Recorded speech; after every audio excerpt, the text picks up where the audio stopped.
Yang Berhormat Dato' Aaron Agudagang, Minister from the Malaysian Ministry of National Unity, accompanied by Tuan Haji IR Muhammad Jamaluddin Shamsuddin, Conference Chairman and CEO of ACCIN, Dr. Amir Farid Isaha, Chairman of INSAF and ACCIN, as well as Venerable Chengda from PLLCA Australia. Please welcome.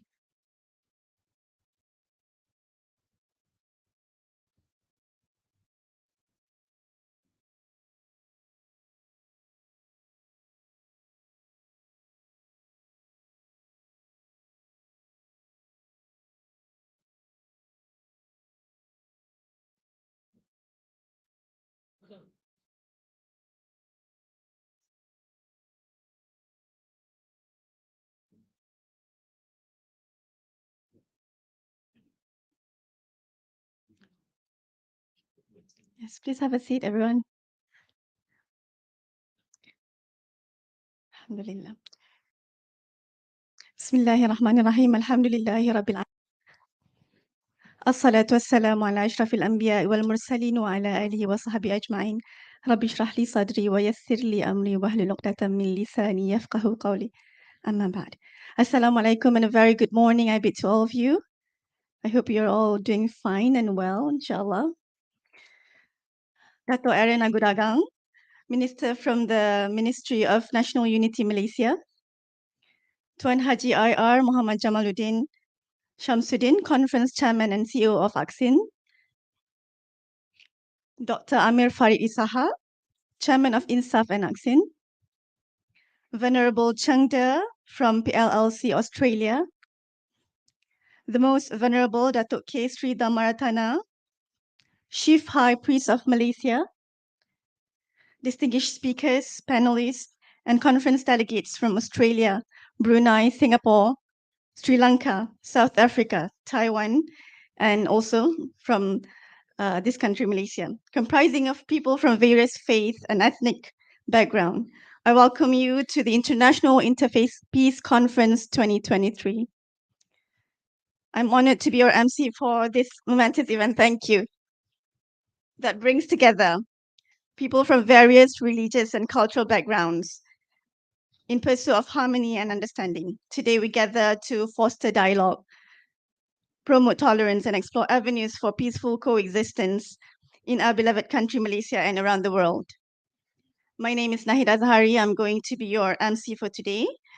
To commence our conference, it is crucial to acknowledge the significance of interfaith dialogue in today's world. In a time when differences sometimes divide us, it is essential to embrace our shared values and work towards a common goal, peace.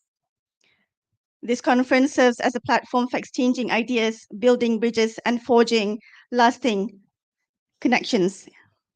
Before we delve into today's agenda, I would like to express our sincere gratitude to the organizers, sponsors, and volunteers who have dedicated their time and effort to make this conference a success.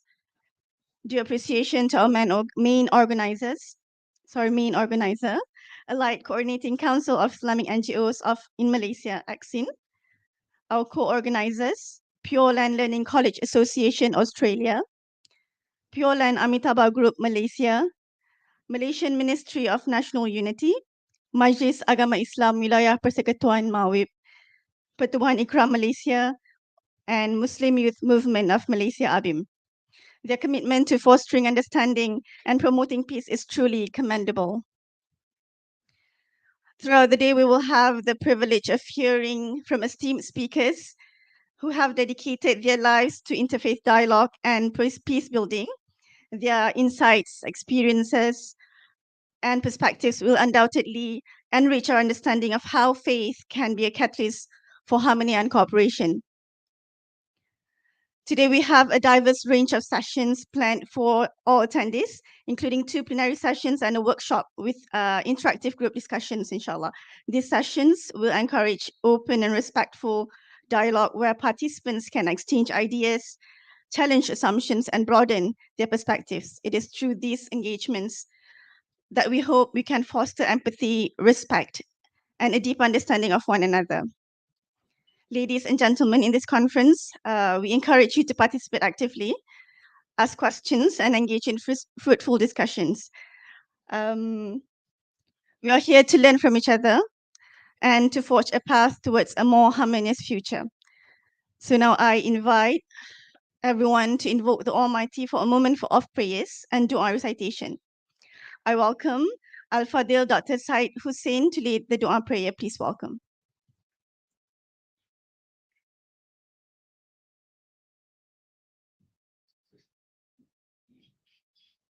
Assalamu alaikum and good morning to everybody.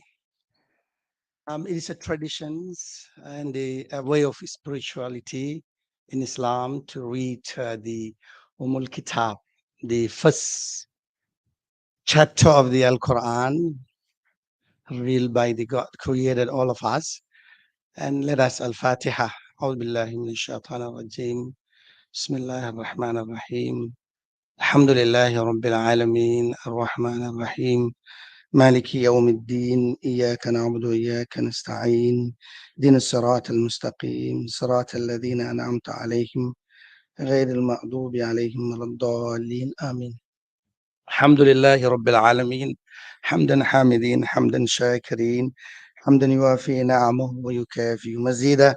يا ربنا لك الحمد كما ينبغي لجلال وجهك وعظيم سلطانك. اللهم صل وسلم على سيدنا محمد وعلى آل محمد. اللهم افتح لنا حكمتك وانشر علينا من خزائن رحمتك يا أرحم الراحمين. I bear witness that there is no God but the true God who has no partner in worship, and He is our creator and sustainer, cherisher and nourisher. All praise be to the God who has revealed the book to His servant to guide the entire humanity. It is all who the God, true God, who has honored the children of Adam, carried them on the land and sea, provide them with the good and pure things, and revealed them above many of His creation, and make them the above all the creature. I bear witness that Muhammad is the messenger of Allah, and I ask the God who created us for strength, so the mighty God will make us strong in any difficulty and calamity to face. And we ask Him for wisdom, that He grant us great skill to solve any problem that we face in this world.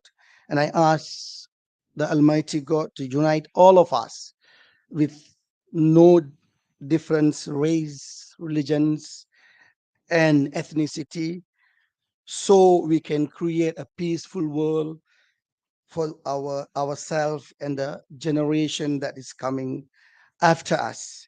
And I ask the Almighty God the prosperity, so He, the true God, will give us the good brain that we can contemplate and live together.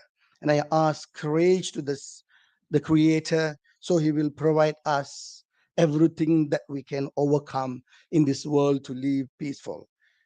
With that, ربنا آتنا في الدنيا حسنة وفي الآخرة حسنة وقنا عذاب النار وصل اللهم على سيدنا محمد وعلى آله وصحبه أجمعين. الحمد لله رب العالمين. Thank you very much for your patience. Amin, Amin, Ya Rabbal Alamin. Thank you very much, Dr. Said Hussein. Ladies and gentlemen, to kick off this conference, we are honored to have some distinguished speakers with us today. I would like to invite Tuan Haji IR Muhammad Jamaluddin Shamsuddin, the conference chairman, who is also the Chief Executive Officer of ACCIN, to address the hall. Please welcome.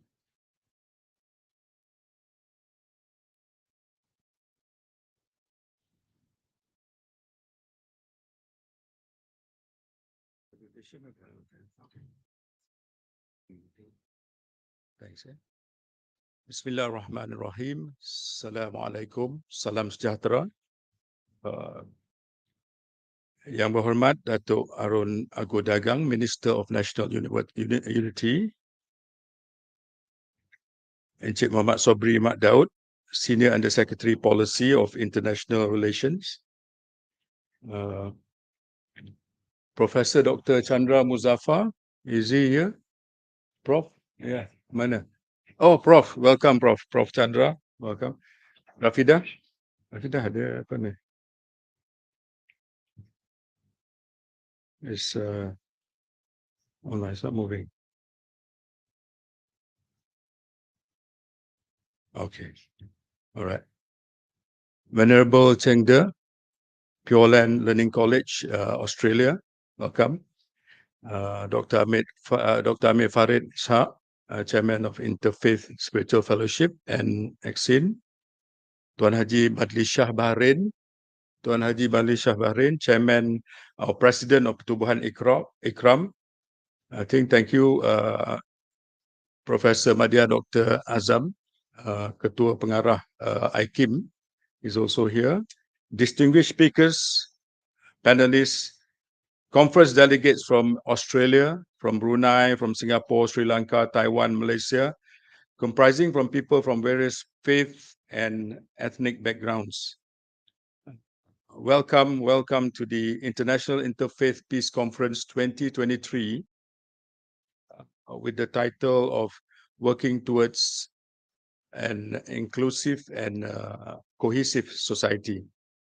On behalf of ACCIN and our collaborating organizations, Pure Land Learning College Malaysia Group, and also Pure Land Learning College Australia, the Ministry of Unity, the Majlis Agama Islam Wilayah Persekutuan, Pertubuhan IKRAM, and also Angkatan Belia Islam Malaysia, we most welcome you to this conference.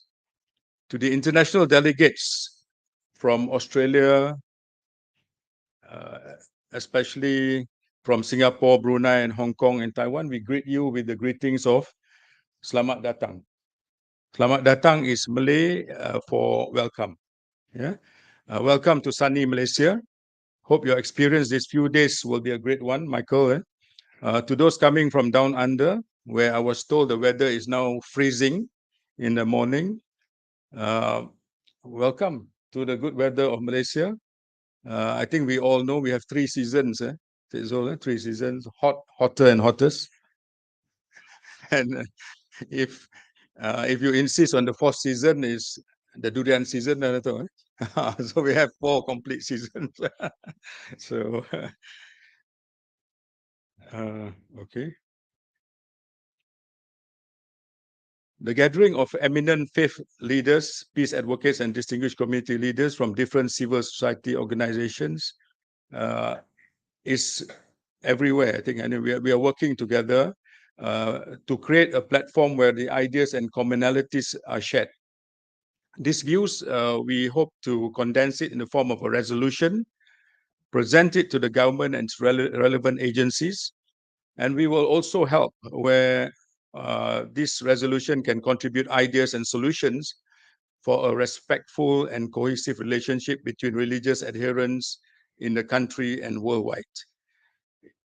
Ladies and gentlemen, in a troubled world that we are now, where it's a concern that any miscalculation by the nuclear powers, for example, in the war in Ukraine, the United States or Russia could unleash a nuclear explosion hundreds of times the size of the bomb that fell in Hiroshima and Nagasaki. This is the reality. It's not a distant conflict, because if anything happens, the world will be engulfed by a nuclear winter, and I think most of us will not survive. Yeah. So we really need to work on banning the nuclear weapons to preserve human existence.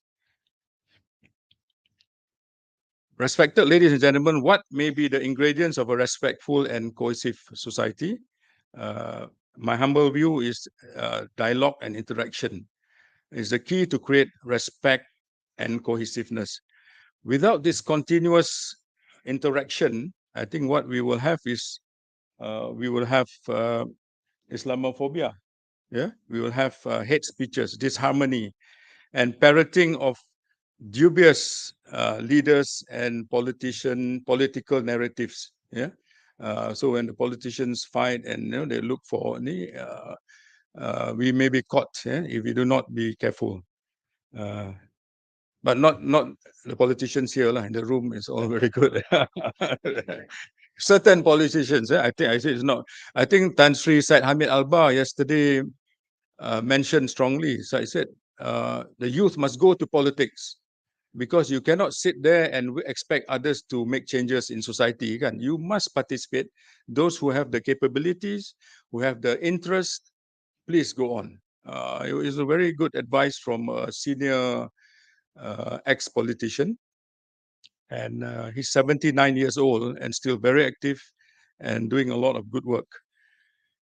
So the concept, I think, ladies and gentlemen, we have heard of the concept of li ta'arafu in Surah Al-Hijrat in the Quran, verse 13, where God has created different tribes and people. But it's not only knowing each other. What it means is that it is about peaceful coexistence. It is about honor. It's about respect. It's about human dignity. It's about freedom and prosperity for all. So that nobody is left behind. I think that is the broader concept of this verse 13 of Surah Al-Hujurat. In the Quran, I mean, it's something that's common to all of us. The chapter Al-Isra, verse 70, Allah emphasizes the following.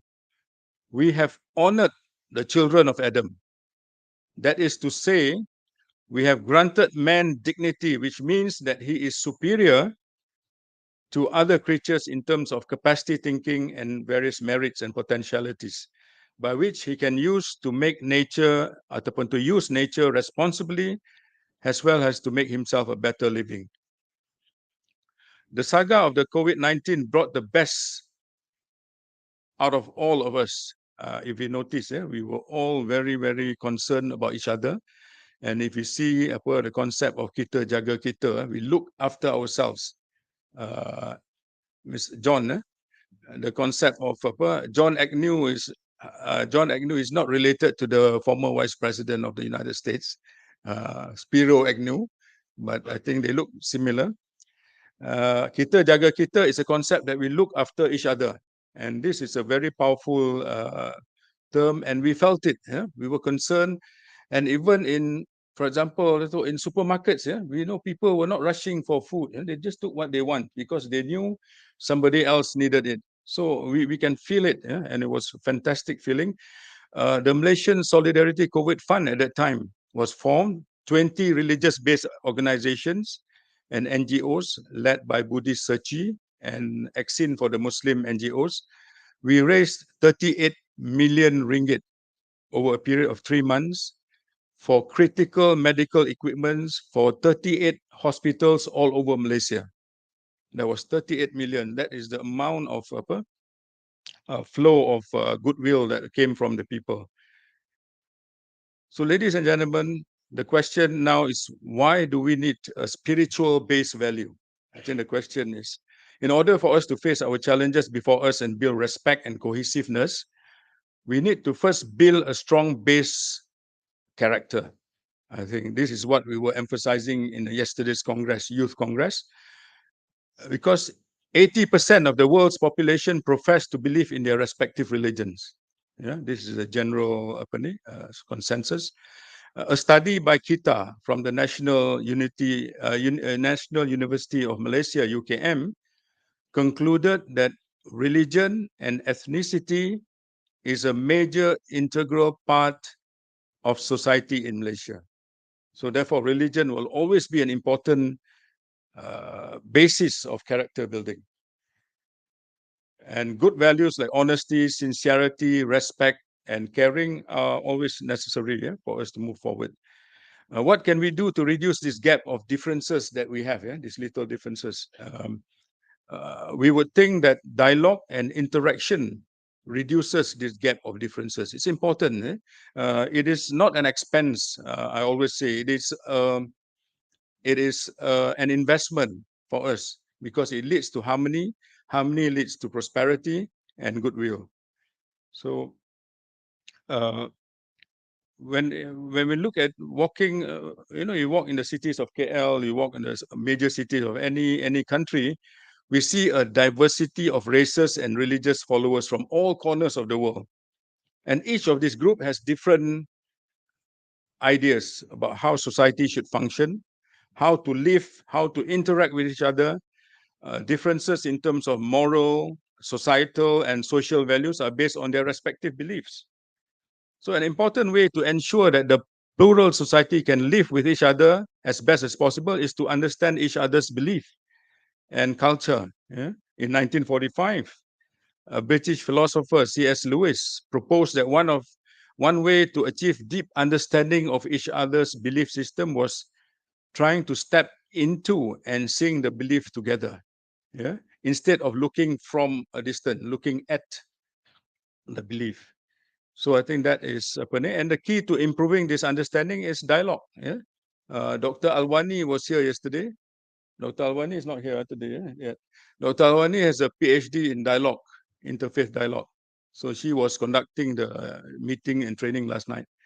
And dialogue is not the usual conversation where goal is to expose the flaws. Yeah? In yesterday's forum, we defined what is dialogue, and it is something to ataupun the purpose of dialogue is to understand and believe, and even if the is to understand. That's the purpose of dialogue, is to understand the differences and look at each other's sensitivities and sensibilities. Knowing and understanding each other's belief is an important condition in which a society of various races and religions are harmonious and peaceful. With all these differences, ladies and gentlemen, allow me to suggest 5 principles, among others, that can be useful. One is reciprocity between different groups. There must be reciprocity. Number 2 is agreeing to disagree. We cannot be perfect. Everybody cannot be the same. So we have to agree to disagree. And then to respect the history, constitution, and law of the land. I think that's very important. An attitude of give and take. Yeah. And number 5 is sincerity in what we do. Yeah. To understand each other and be sincere.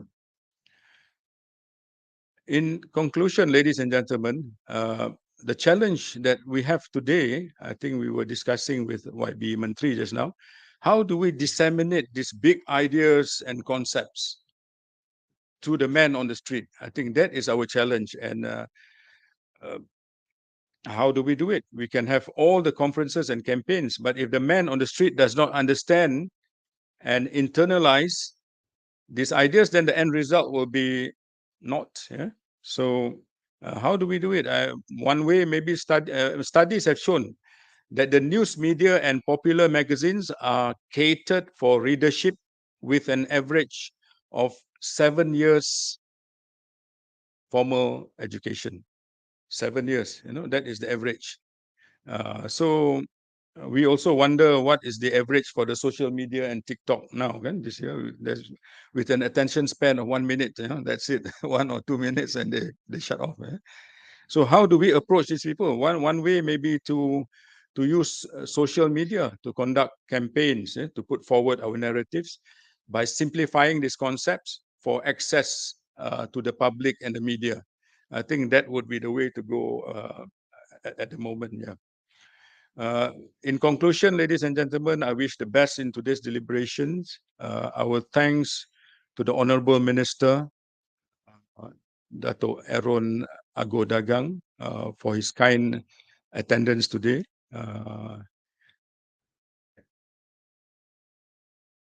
Our heartfelt thanks again to all of the participants and also the panelists who have agreed to be part of the conference today. It's our hope that maybe the IIPC 2024 can be held in Kuching, Sarawak, next year to showcase the best practices of unity in Sarawak and in Malaysia, inshallah. My sincere thanks to the organizing committee led by ACCIN and also our pengarah project, Puan Rafida, and the team for their hard work over 3 months with PLCC Australia and PLLCA Amitabha Group, the invaluable support of the Ministry of Unity, MAIWP, Pertubuhan, IKRAM, ABIM, and all who have directly and indirectly contributed to the success of this event. Thank you. Assalamu alaikum warahmatullahi wabarakatuh. Thank you very much, Tuan Haji Jamaluddin, for your inspiring words. I seconded the idea of good character to build peace and harmony. As I'm doing my PhD in Islamophobia, I think good characters will promote peace and dialogue between us to understand each other. It is now with great pleasure. Before that, I would like to welcome our keynote speaker, Dr. Chandra Muzaffar, to this conference.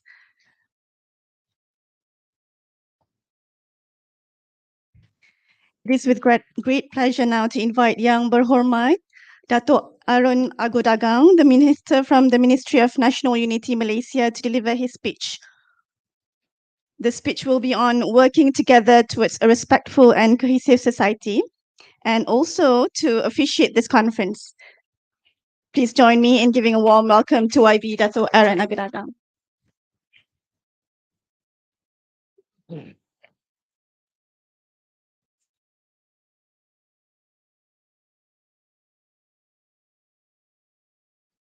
Thank you, Acara Majlis. Good morning. Salam sejahtera. Salam Malaysia Madani.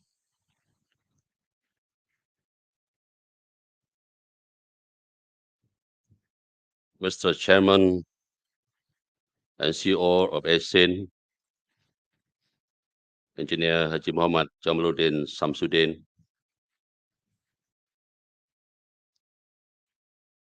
Encik Sobri,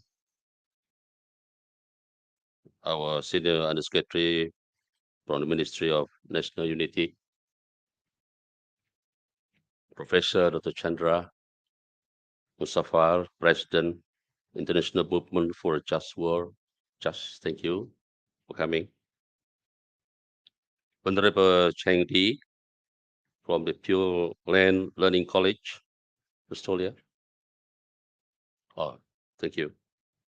Dr. Amir Farid Ishahar, Chairman of Interfaith Spiritual Fellowship and ACCIN. Tuan Haji Balisan Baharin, President Pertubuhan IKRAM, distinguished speakers and finalists,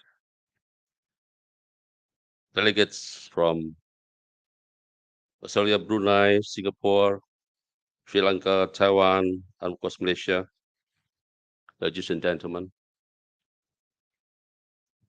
Of course, firstly, I would like to thank the Allied Coordinating Council of Islamic NGOs Malaysia, to ACCIN, right, for inviting me to officiate this year's International Interfaith Peace Conference, or IPC, with the theme of working together towards a respectful and cohesive society.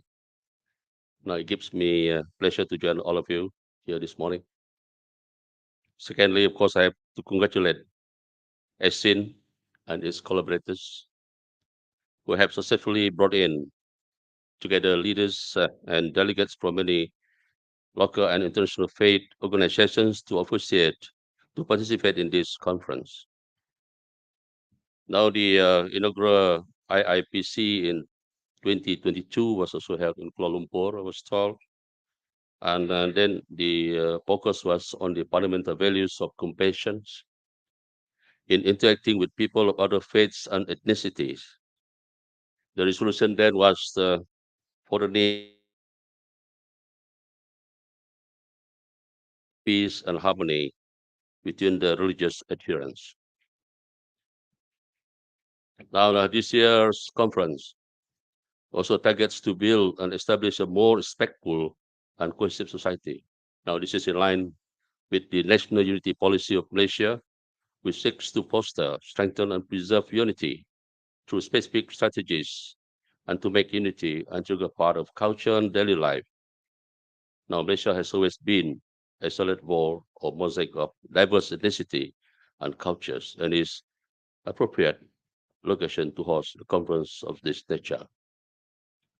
I was interested when the first speaker mentioning that the diversity that we have is an asset, right? I think there was always understanding that when I was mentioned this, when I first joined the ministry, when we talk about diversity, and I said, diversity is the greatest gift that God gave us.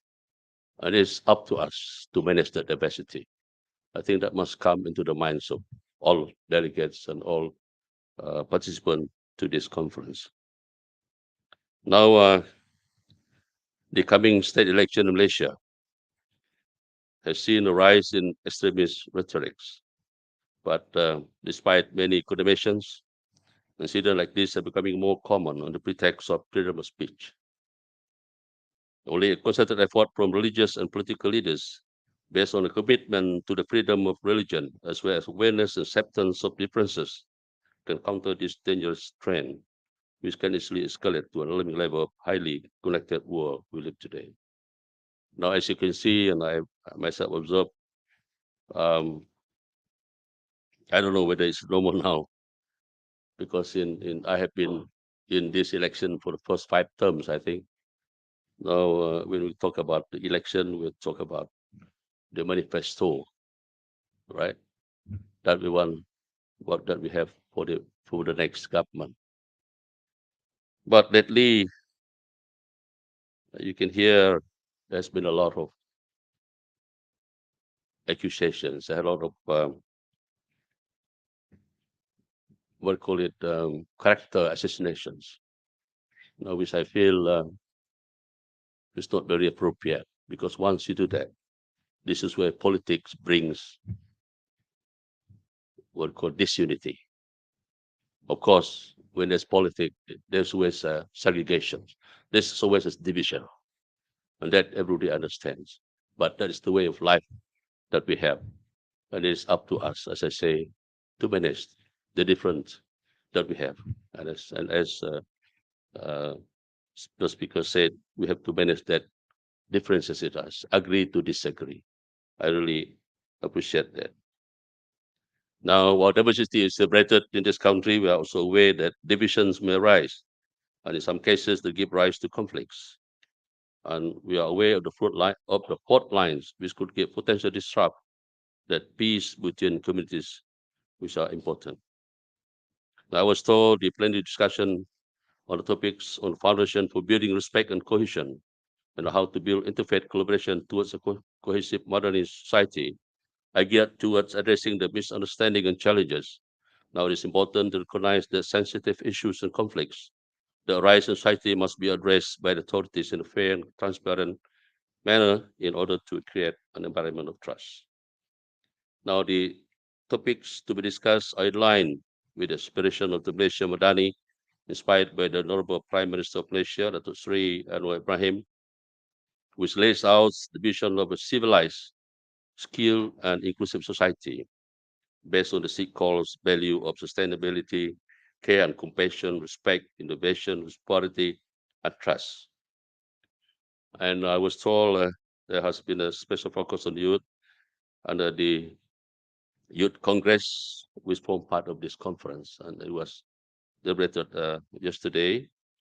Now, the values of religious understanding, tolerance, and respect need to be instilled from a young age to achieve the objective of moving toward a respectful and cohesive society. Now, this can be achieved through the education system and the various programs which bring people to different paths. Now, when it comes to unity, when I first joined the Kementerian, the Unity Ministry, the first thing I was looking at was how far unity is in this country. And I was asking the staff whether we have an index that measures unity. And fortunately, there has been 2 studies done in 2018 and also as 2022. And the result shows that we are at a commendable grade 0.629, which is above average, I would say. And it is categorized as we are okay here, we are in a safe and manageable situations, and we are looking forward another study which will be conducted this year probably, or next year, and we are targeting to have a 0.7 grade or indexes for the coming year. Now, For that, I think the youth, the NGOs by the youth and for the youth also play a significant role in promoting peace and harmony. For example, we have the Yayasan Sukarelawan Siswa or YSS under our ministry. It was established with the mission to promote national integration and unity among Malaysians through voluntarism and aspires to contribute to a peaceful world and nurture the spirit of spirit of unity or goodwill. Now, if you look at the Ministry of Unity, what we're doing in the ministry for a better and united community is to have more programs. Ours is a program best, and we're doing many programs for people to interact. Unity is about interactions, right? There must be interaction within the ethnicity, within the ethnic group, between various religious groups to have understanding. And the dialogue that we have today is very good program or activity that promotes interactions and as well as giving ideas from different ethnics and also from different religious group. And this is exactly what we are in the unity government or unity ministry looking at always. All right, we have organized various activities towards this end. All right, and although the government plays a role in policy formulations and also supporting the programs, inputs from various groups, such as the religious and youth section of society are pertinent to decision making. Now we look forward to the active participation of all in this conference and youth congress and welcome the proposal of ideas and recommendations which will be practically implemented for consideration and which can achieve or elevate unity and harmony not only among nations but within the multicultural societies of the world. Now it is for that reason the government of Malaysia must see this effort as an investment rather than an expense by providing enough resources on a sustained basis.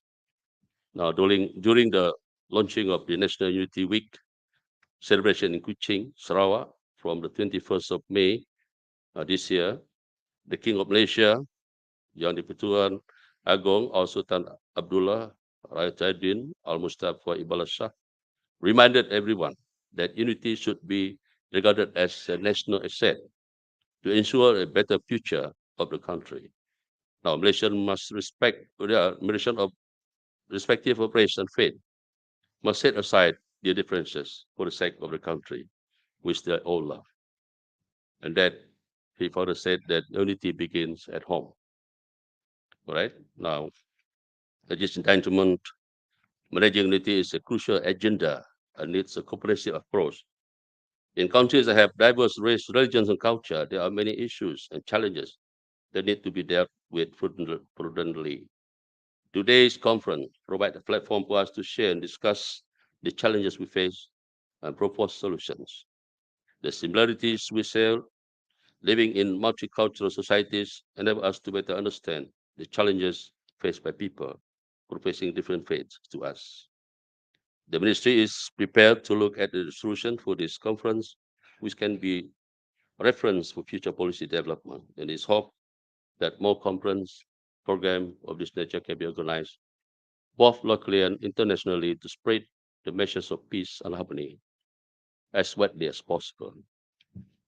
Ladies and gentlemen, it does give me pleasure to officiate this International Interfaith Peace Conference 2023. Thank you very much.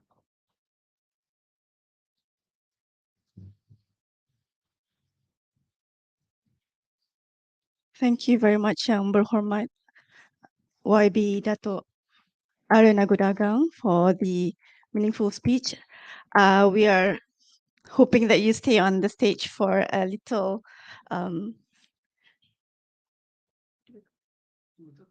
token of appreciation.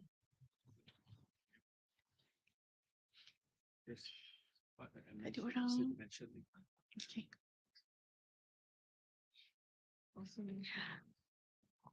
I call upon Tuan Haji Jamaluddin, the conference chairman, to present the token of appreciation to our YB, Dato' Aaron Agodagang.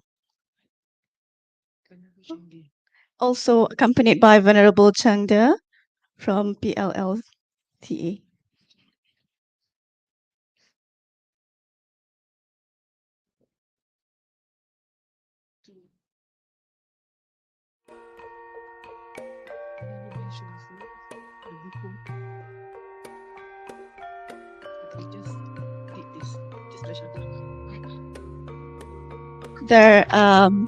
The token includes the book Program Utama done by ACCIN throughout 2017 to 2023 as a token for Dato' Aaron Agodagang.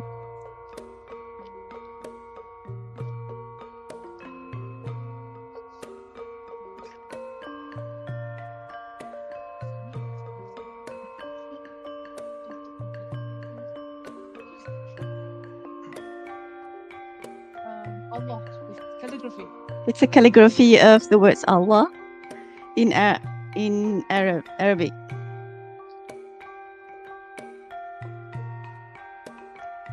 Thank you.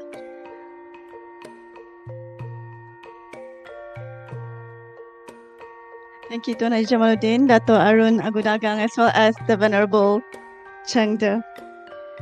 Okay, moving on. I would like to invite all attendees, honorable guests and speakers for a short of photo session, inshallah. We will have a photo session, quick photo session, before we move on to press conference and tea break.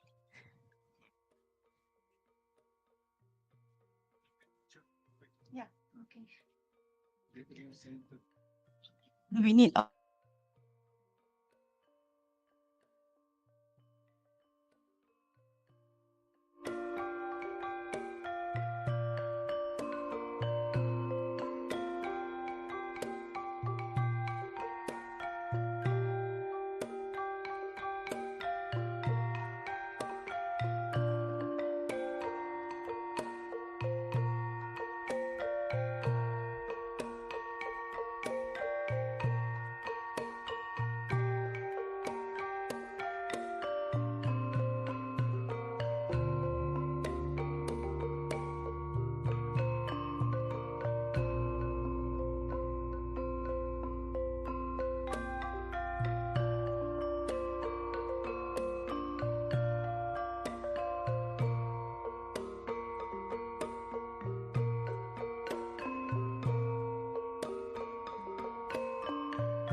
cultures and the importance of interfaith dialogue from an early age.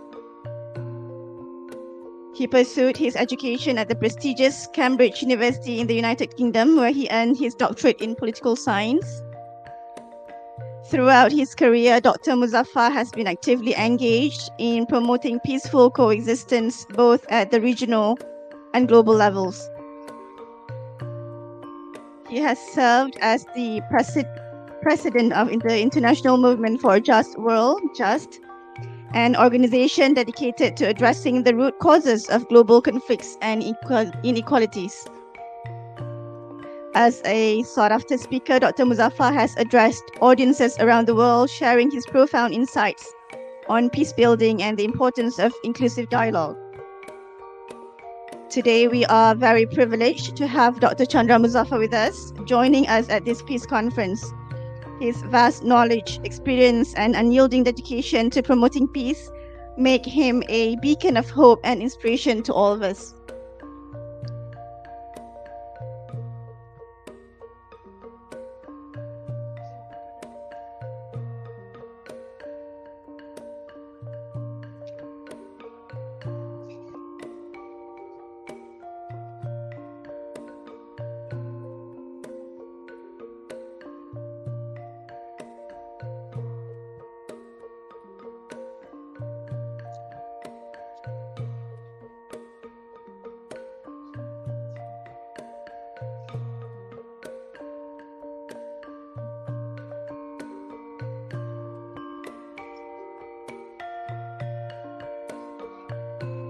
Ladies and gentlemen, honorable guests and speakers, please join me in welcoming our distinguished keynote speaker, Dr. Chandra Muzaffar, to deliver the keynote address entitled Foundation for a Cohesive Society Based on Caring and Mutual Respect, the Madani Principles. Please welcome.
Oh, sorry. Friends, peace be with you. Let me begin by thanking the organizers for this very kind invitation. I'm privileged and honored to be asked to deliver the keynote address.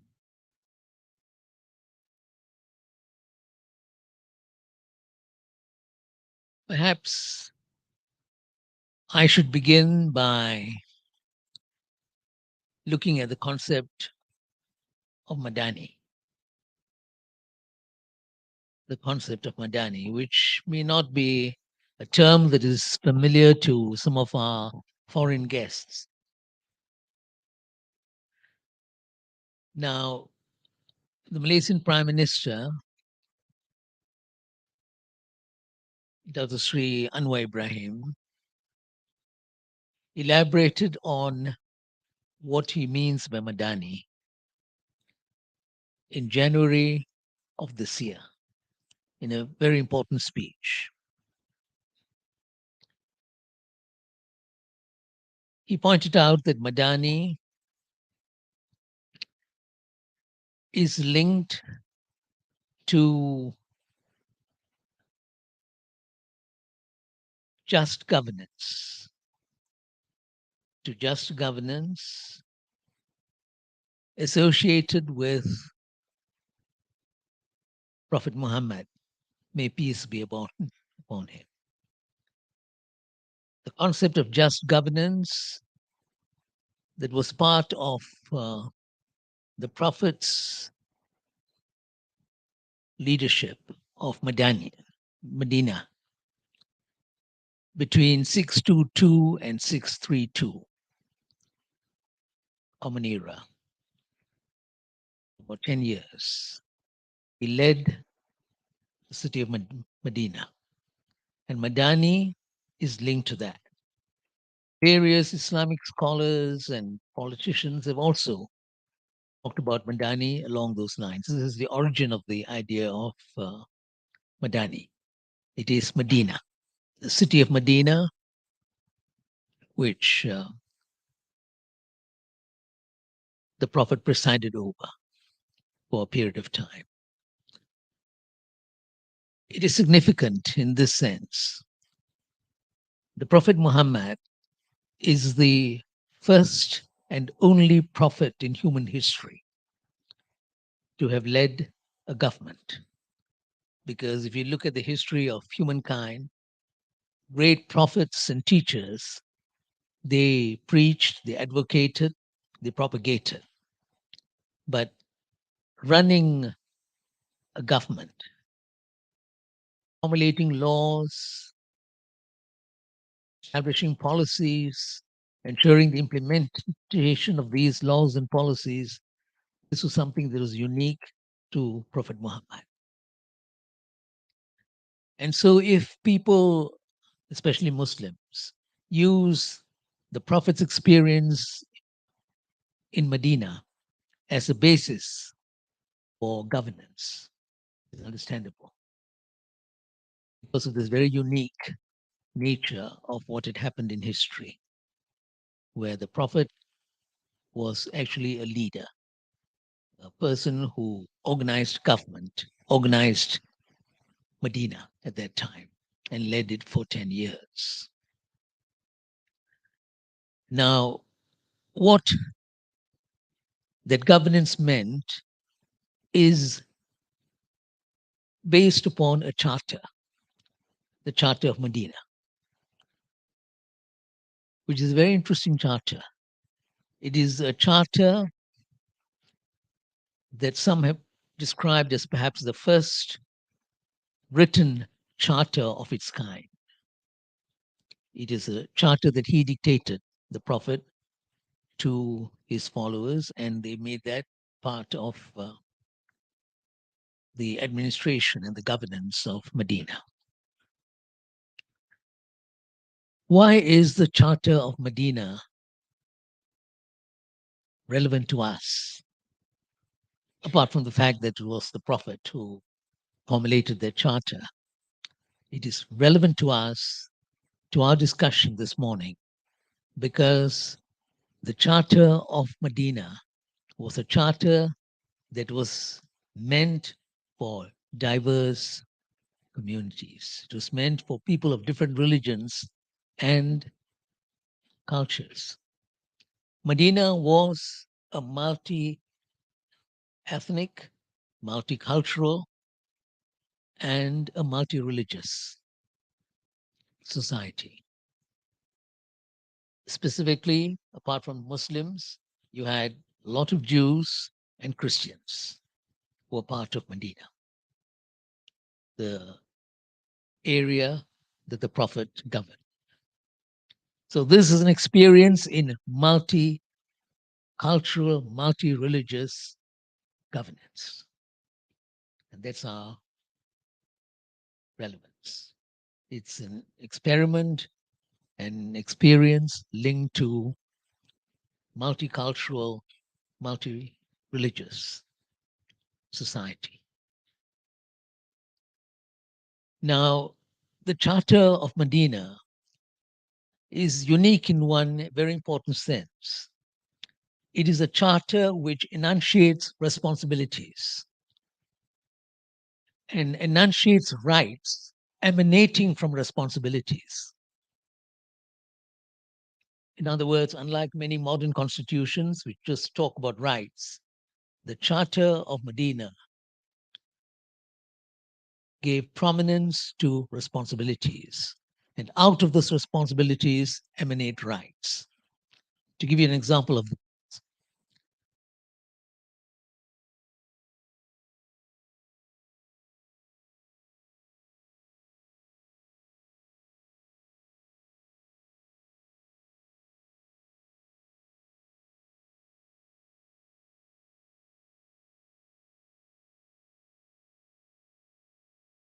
thank you. Achieving justice was the responsibility of everyone. But out of that responsibility arose rights, the right to fight for justice. The right to fight for justice emanated from the responsibility to ensure justice. And this is something which we should reflect upon, because if you look at other religions too, you'll find that responsibility is important, and responsibilities are always stressed in various religions, and rights emanate from responsibilities. So that is something that the Charter of Medina was committed to. Responsibilities and the rights that emanate from responsibilities. We know from history that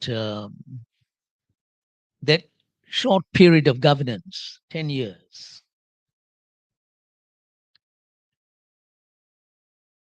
was also the period where the Quran was revealed. But the Charter of Medina is not part of the Quran. It was a charter established for a particular community, and through that community, a charter that enunciated responsibilities and rights for humankind. But it is not part of a revelation as such, because when it comes to governance, you have to work out policies on your own. You have to think through the measures that you will take in order to ensure there is justice and peace and freedom and all the rest of it. So while guidance from Allah helped the Prophet in the course of his governance, it was very clear that the Charter of Medina was the work of a human being and the people who supported him, the people in that area called Medina who supported him. It has had a very big impact upon Islamic civilization. Why do I say this? Because Medina was multi-religious.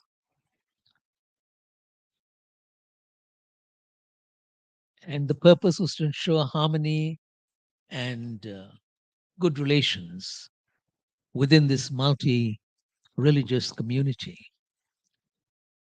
You find that many kingdoms and dynasties that emerged in Muslim history, they respected this principle of multi-ethnic living. For instance, in parts of what is today Spain and Portugal, you had an area of governance known as Andalusia. This was a place where you had Muslims, Christians, Jews living together. And for almost 700 years, it was the epitome of harmony, of good relations, which is why the British historian Arnold Toynbee, he pointed out that Andalusia, was perhaps the most outstanding example of interreligious and interethnic harmony in history before the modern period.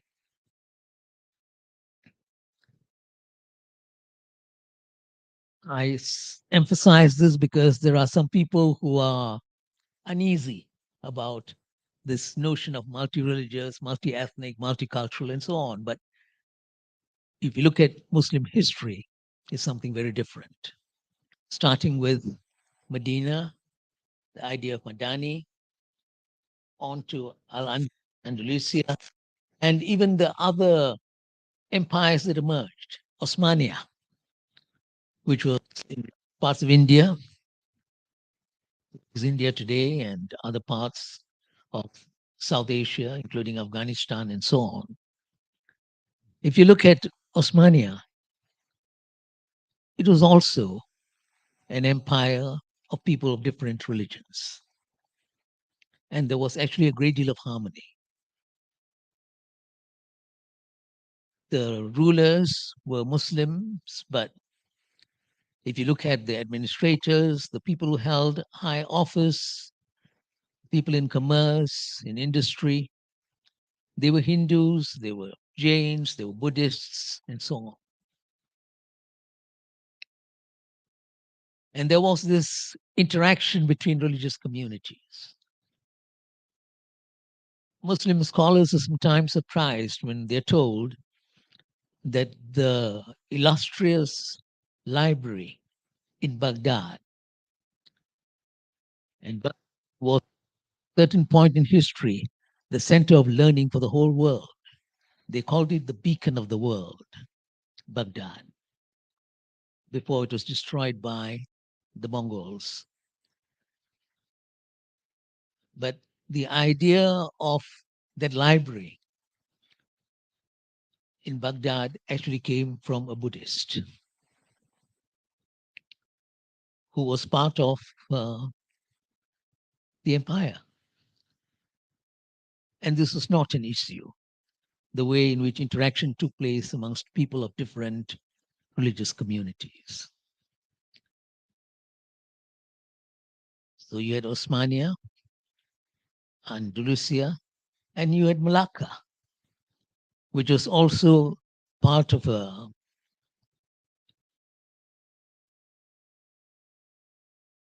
the Muslim empire of Nusantara, the area known as Nusantara, Malaysia, Indonesia, and so on. Malacca was also multicultural. It was multi-religious. It is said that at the peak of its glory, Malacca, 80 languages were spoken in Malacca. 80 languages were spoken in Malacca. So many different communities that lived side by side. And there have been other dynasties and kingdoms that were also multi-religious. And this is an important point to keep in mind, that this has been very much a part of Muslim history. Its experience with multi-ethnic, multi-religious living, and living with people who are not Muslims, people of different religious persuasions.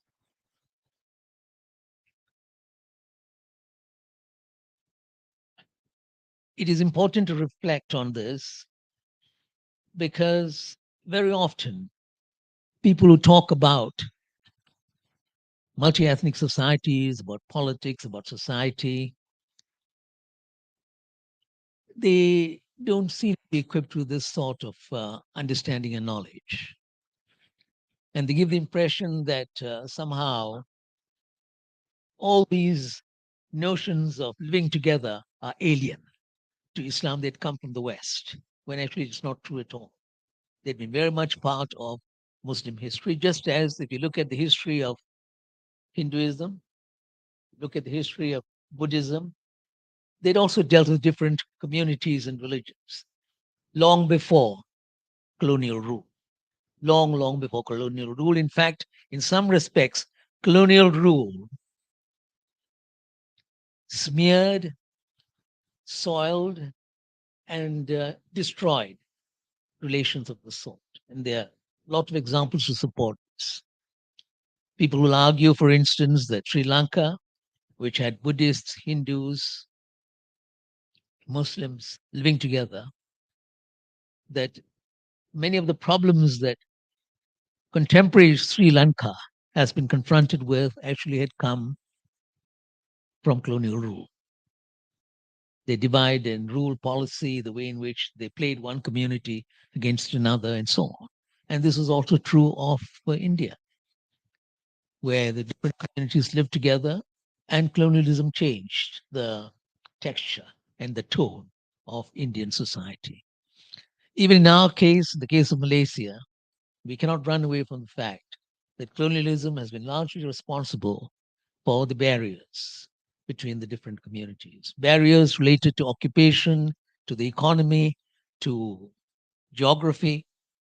They're really a product of colonialism. And I say this to my Malaysian friends very often because we forget that before colonialism, you had small communities of Chinese and Indians living in Malacca, in Kelantan, in Terengganu, in Kedah, in other parts of the country, but especially in Malacca. And the interaction was so widespread that a subculture developed as a result of that interaction. And what do I mean by this?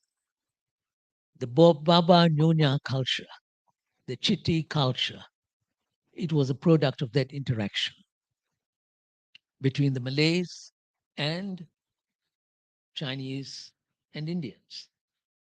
As a result of it, something new emerged, which had some features of both Malay culture and the Chinese or Indian cultures. It is interesting, for instance, that these Babas and Nyonyas and the Chittis, they practiced a lot of Malay customs and culture. It's true, but they were not Muslims. They were not Muslims. They remained in their respective religions. They were part of the larger Malacca empire. And Malacca is a testimony to this very dynamic relationship between different communities that preceded colonial rule.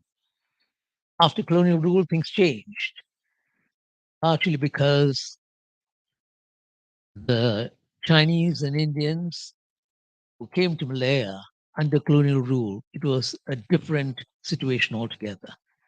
They were brought to the country to serve colonial interests. They became part of an economy that was largely colonial in its orientation, an export economy that served colonial interests. They were not like the Babas and Nyonyas and the Chittis of an earlier period. And it is this influx of people from outside and the problems created by that influx that we have inherited. These are challenges that we face to this day. So this brings me to yet another important point that I would like to put across, friends, that we have to equip ourselves with knowledge, with ideas, with information, especially in a multi-ethnic society, so that we are not duped by misconceptions and distortions, as it happens in most multi-ethnic societies. And that's the danger.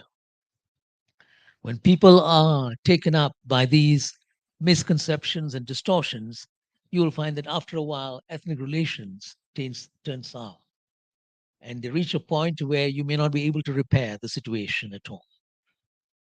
And that is something that one has to avoid. So it's so important to be well informed, to be knowledgeable about what had really happened. Like in the case of Malaysia, since we are here in this country, and I'm sure friends from outside will appreciate this, it is so important to know the history of Malaysia. I tell this to Malaysians of all backgrounds. Malaysia did not fall from the heavens. It did not emerge suddenly from the ocean. It has a history behind it. And that history one should understand how it has shaped the present. And very often we don't want to. We sort of put on blinkers, not wanting to understand this historical background. That's one of our problems in ethnic relations in this country. If we understood the background, like how the Malay kingdoms were and the accommodation of others and how they evolved and changes that took place under colonial rule, then we would be in a better position to understand a few things which Malaysians are very concerned about. There is a history, and that history is very, very important. I don't want to go into great detail because this lecture is not about history in that sense, but this is one area that's very important. It's the same thing with other areas, politics. We have to understand the political background of a society. And in the case of Malaysia, when I say there were kingdoms, and those kingdoms of the past have had a great impact upon the present. You look at 3 dimensions of our Malaysian constitution today, and 3 dimensions which have a great impact upon the way we interact with one another. There is the Malay language that has a history behind it, and it became our national language not because of some political order, some dictate from someone who had power and said, oh, let's have Bahasa as the national language. Malay was already the language of inter-ethnic communication before Merdeka for hundreds, thousands of years. It's got a history behind it. And even Chinese and Indians who had come to the country who did not know English, they communicated with one another in Malay because it was the lingua franca. That's history. One should understand this. It was the lingua franca. You look at the role of Islam, Islam was very much a part of the earlier kingdoms for a very, very long while. It had a great impact upon law, administration, and other aspects of society. This is why it's so important to understand these things well about politics, about the socioeconomic situation in the country, why you have a certain structure in terms of incomes, wealth. It's part of history. And we have to understand these things and the impact upon ethnic relations, culture. Also, we have to understand why they've evolved in a certain way. So this is why I would argue that the first and greatest challenge facing a multi-ethnic society is its ability to master knowledge about itself and about other societies. You compare to other societies, some comparisons are valid, other comparisons are not valid because it may not have a historical basis. And we must understand this. For instance, very quickly, because I'm told that I don't have much time, I didn't realize that I'd run out of time. To give you an example, you cannot talk about having 4 official languages in Malaysia. It makes no sense. Why? Why does it not make any sense? Because the moment you do that and you argue that all the 4 languages are equal, meaning by which English, Bahasa, Chinese, and Tamil, actually it is a denial of history. Because the only language that has a certain claim to being a lingua franca, meaning by which a language of different communities, is actually Malay. Not Chinese, not Tamil, not English. English was the language of the elites. But Bahasa had a different role. And this is why it is so important for us to get our perspectives right when it comes to issues of the sort. And likewise, if we look at the role of Islam, it's not the same as the role of Hinduism or Buddhism or Christianity in terms of the history and evolution of this country. I would argue that the problem is not so much information and knowledge, because these things can be overcome. The problem is when manipulation takes place of various aspects of multi-ethnic, multi-religious societies. A great deal of manipulation takes place all the while. It's not just in Malaysia. It happens in nearly every multi-ethnic society, and even in societies which have a long history behind them, you'll find that there's a great deal of manipulation, distortion, and so on. And the people who are largely responsible for this are the politicians. This is why someone once said that if the politicians get out of the way, people will be able to live in greater harmony. It's perhaps not entirely true, but nonetheless, I think it is something that one has to keep in mind. They do it because they are seeking power. And power becomes all important. They set aside every principle. This is why, one of the great figures in modern interfaith dialogue, as many of you would know, one of the great figures was Mahatma Gandhi.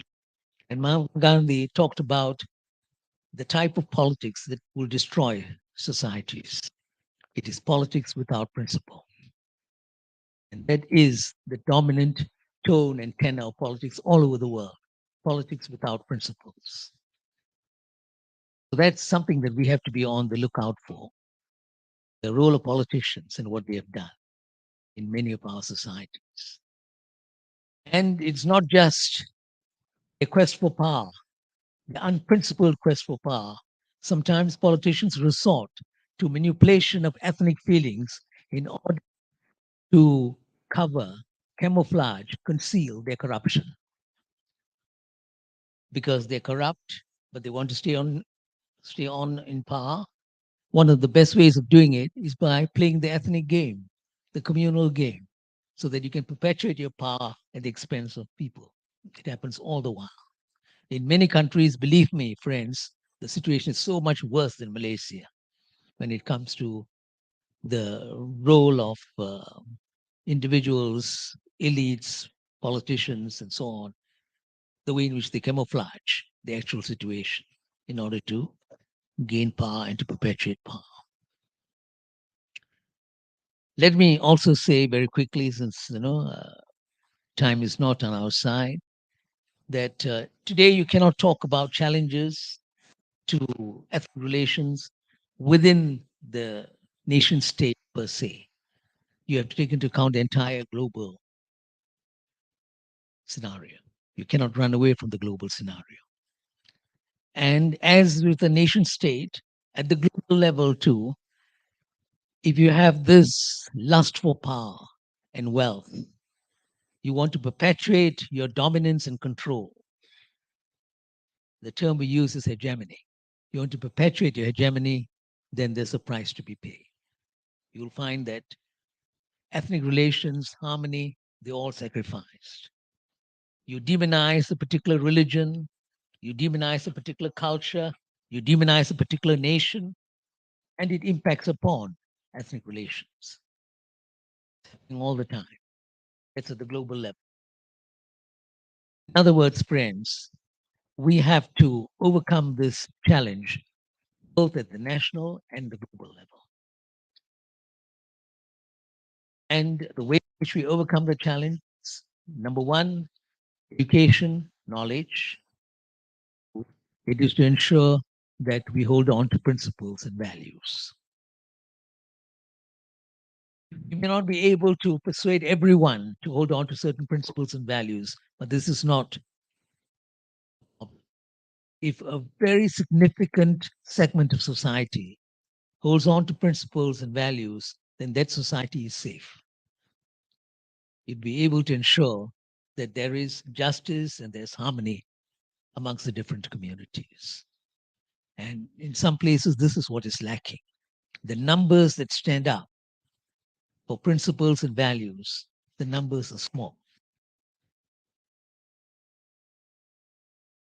So that at the global level, stand up for principles and values, we would realize that in the ultimate analysis, it is not your ethnicity that counts.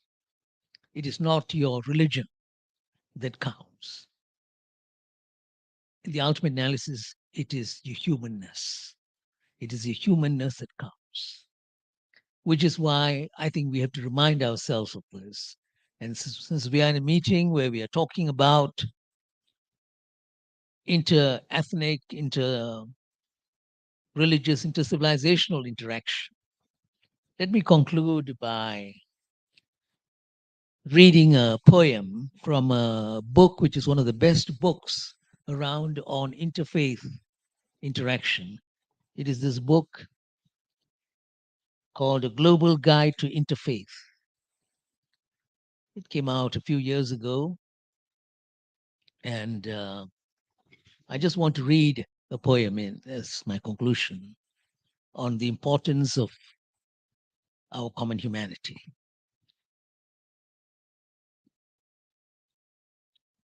It is not my poem. It is a very interesting poem written by one of the contributors to this book. There are 100 contributors to this book. I'm one of them, but this poem is by someone called Adrian Mitchell, Human Beings. You'd allow me, Chairperson? Oh, you want to hold over mic? Okay, okay. Thanks. Thank you. That's very kind of you. Yeah.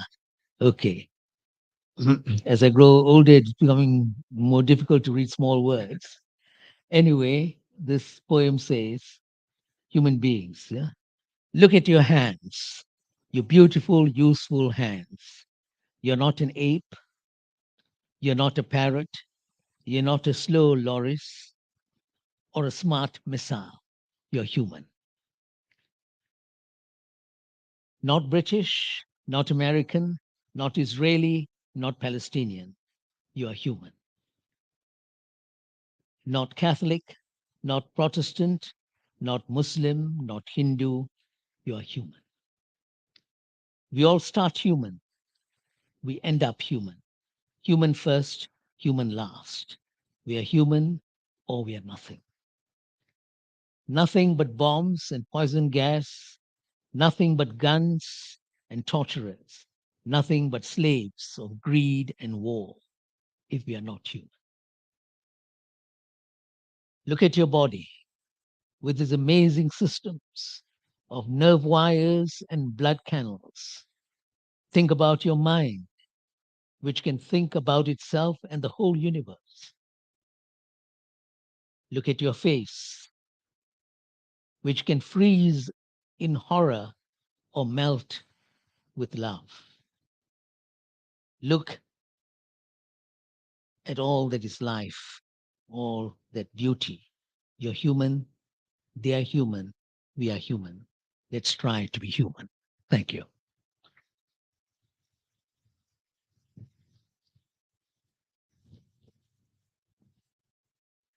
Thank you very much, Dr. Chandra Muzaffar, for the inspiring keynote speech. Humanity and humanness through education, knowledge, principles, and values.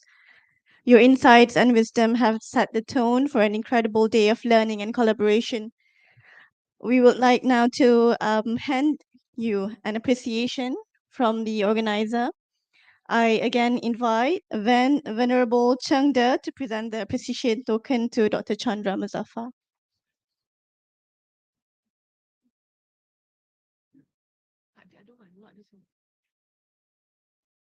Unless you want to, oh, because she was for another one. Accompanied by Madam Alice Wong, please. Thank you, Madam Alice.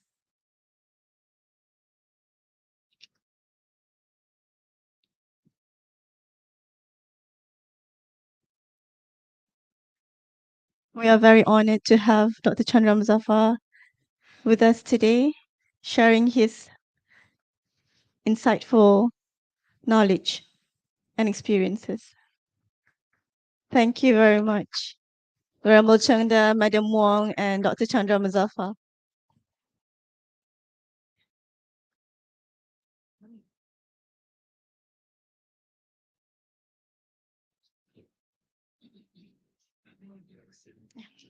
Ladies and gentlemen, we are moving on with our agenda. Let me share with you a bit of introduction of the late Venerable Master Chin Kung. We are going to have Madam Song Pohlan to read an eulogy for the Master Chin Kung. So a little bit of introduction of the late Venerable Master Chin Kung. A revered spiritual leader and the esteemed president and founder of the Pure and Land Learning College Association. He was born in 1927 in the province of Guizhou, China. Venerable Master Chin Kung dedicated his life to promoting peace, harmony, and teachings of Buddhism. Venerable Master Chin Kung was ordained as a Buddhist monk in 1949 and devoted himself to deepening his understanding of Buddhist philosophy and practice. In 1984, Master Chin Kung founded the Pure Land Learning College Association, PLLCA, an organization dedicated to promoting Buddhist education, interfaith dialogue, and fostering social harmony. Venerable Master Chin Kung's efforts extended beyond the Buddhist community. He firmly believed in the importance of interfaith dialogue and fostering understanding among the different religious traditions. This session is specially dedicated to commemorate the life and achievements of the late Venerable Master Chin Kung. Ladies and gentlemen, honorable guests, allow me to invite Madam Song Pohlan, the principal of Malaysian Han Studies, to pay tribute to the life of Master Chin Kung.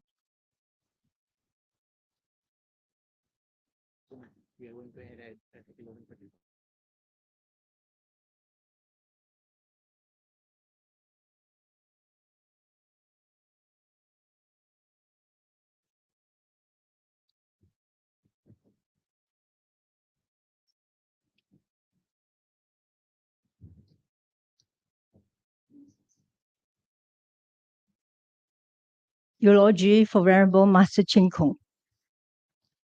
I'm delivering this eulogy on behalf of Miss Alice, who has devoted her life to patron the Master's course. It was with great sorrow that we received the news about Venerable Master Chin Kung's departure on 26 July last year. But we found strength in his legacy, left in the thousands of hours of his recorded teachings. He made Buddhism easy for everybody to understand as an education, a way of life, and not simply as a religion, a philosophy, or a superstition that is mysterious and unreachable for most people. Venerable Master Chin Kung was born in 1927 and ordained as a monk in 1959. He started to give Dharma talk immediately until 3 years ago in the year 2020 for a span of 62 years. Master Chin Kung is an advocate of learning to be a teacher and acting as a role model. 师父常教我们学为人师，行为示范。From the book of Liao Fan's 4 lessons, he showed us that destiny can be changed by amending one's faults and accumulating good deeds. From the book of the Treatise of the Exalted One on Response and Retribution, he showed us that good or evil does not come to us. Instead, we are the ones who invite them over. From the Sutra of the 10 Meritorious Deeds, he showed us what are the good values from the bad values. And for those of us who can go further, the list of Mahayana Buddhism lectures that he delivered would last us a lifetime of study.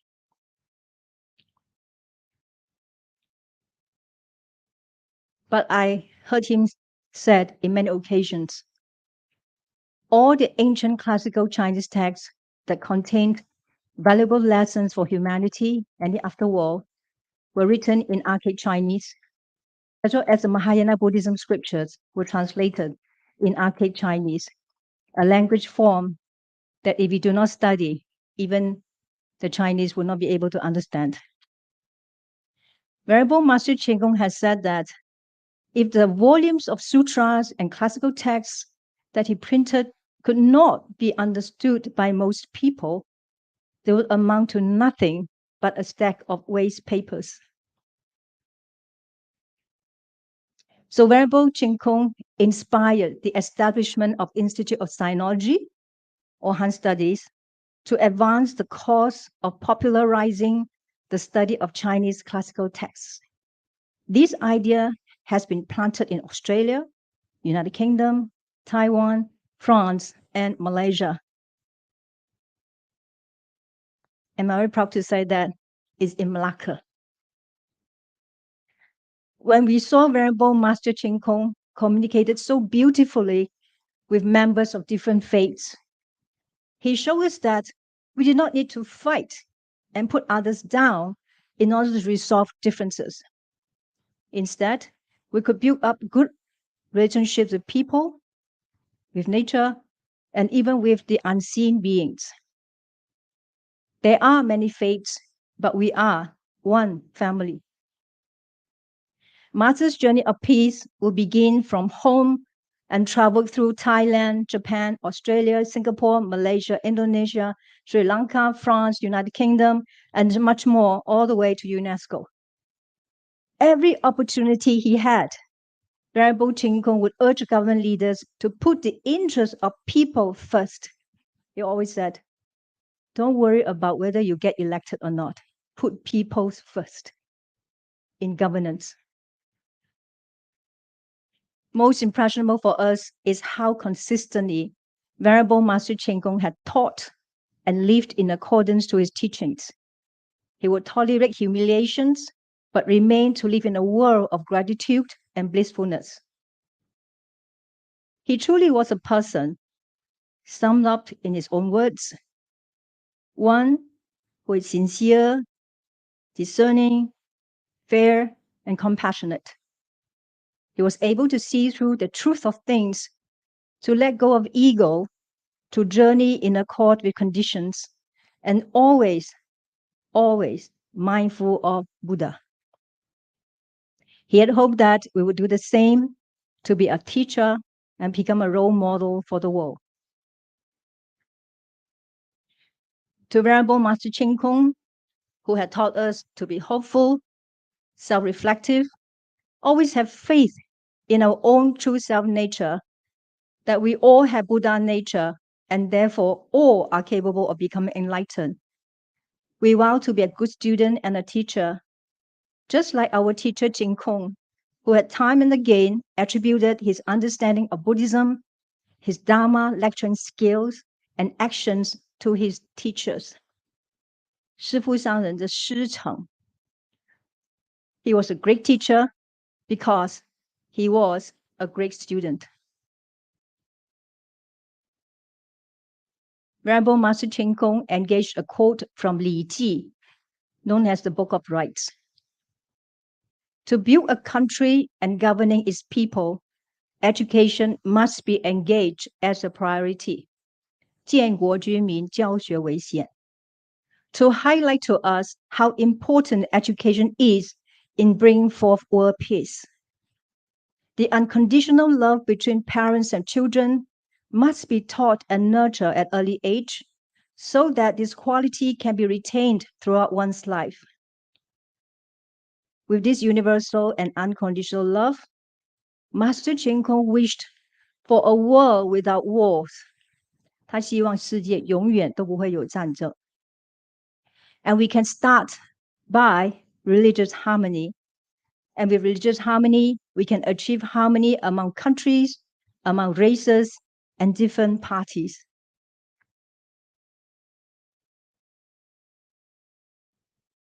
Thank you, Master Chin Kung, who inspired us to embark on a mission, knowing that humans can be taught to be good. Pass the wisdom of the ancients to open the path to peace. Pass this wisdom to our children so they may never live with the pain of regrets and sorrow, so they may never lose their innocence and benevolence, so they may witness their greatest capability of the greatest good of serving their fellow mankind, and to answer our Mother Earth's cry for help in her darkest hours, and to help lift us through these trying times. We may speak different languages, we may have different skin colors, we may have different faiths, but we all share the same wish that our world will become better, if not for ourselves, then for the ones who will be here long after we are gone. Thank you, Venerable Master Ching Kung. Amitabha. We love you.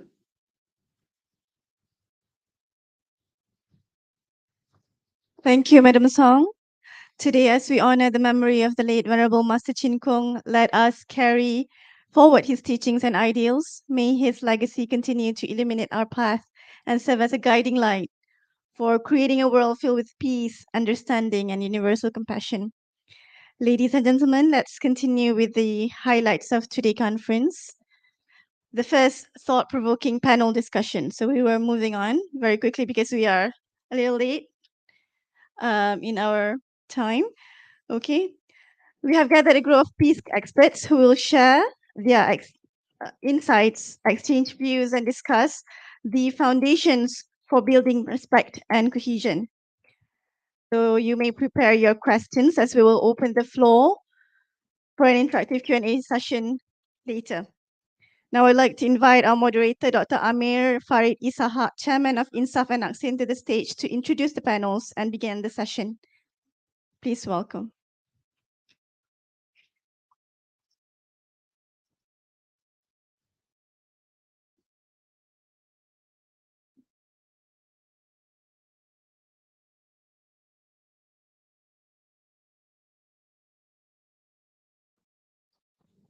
Okay. Bismillahirrahmanirrahim. Assalamualaikum warahmatullahi ta'ala wabarakatuh. Peace be upon all of you. May I invite the panelists to come on the stage. Venerable Chengdi, Tuan Haji Badlisha, Professor, and Dr. Lee.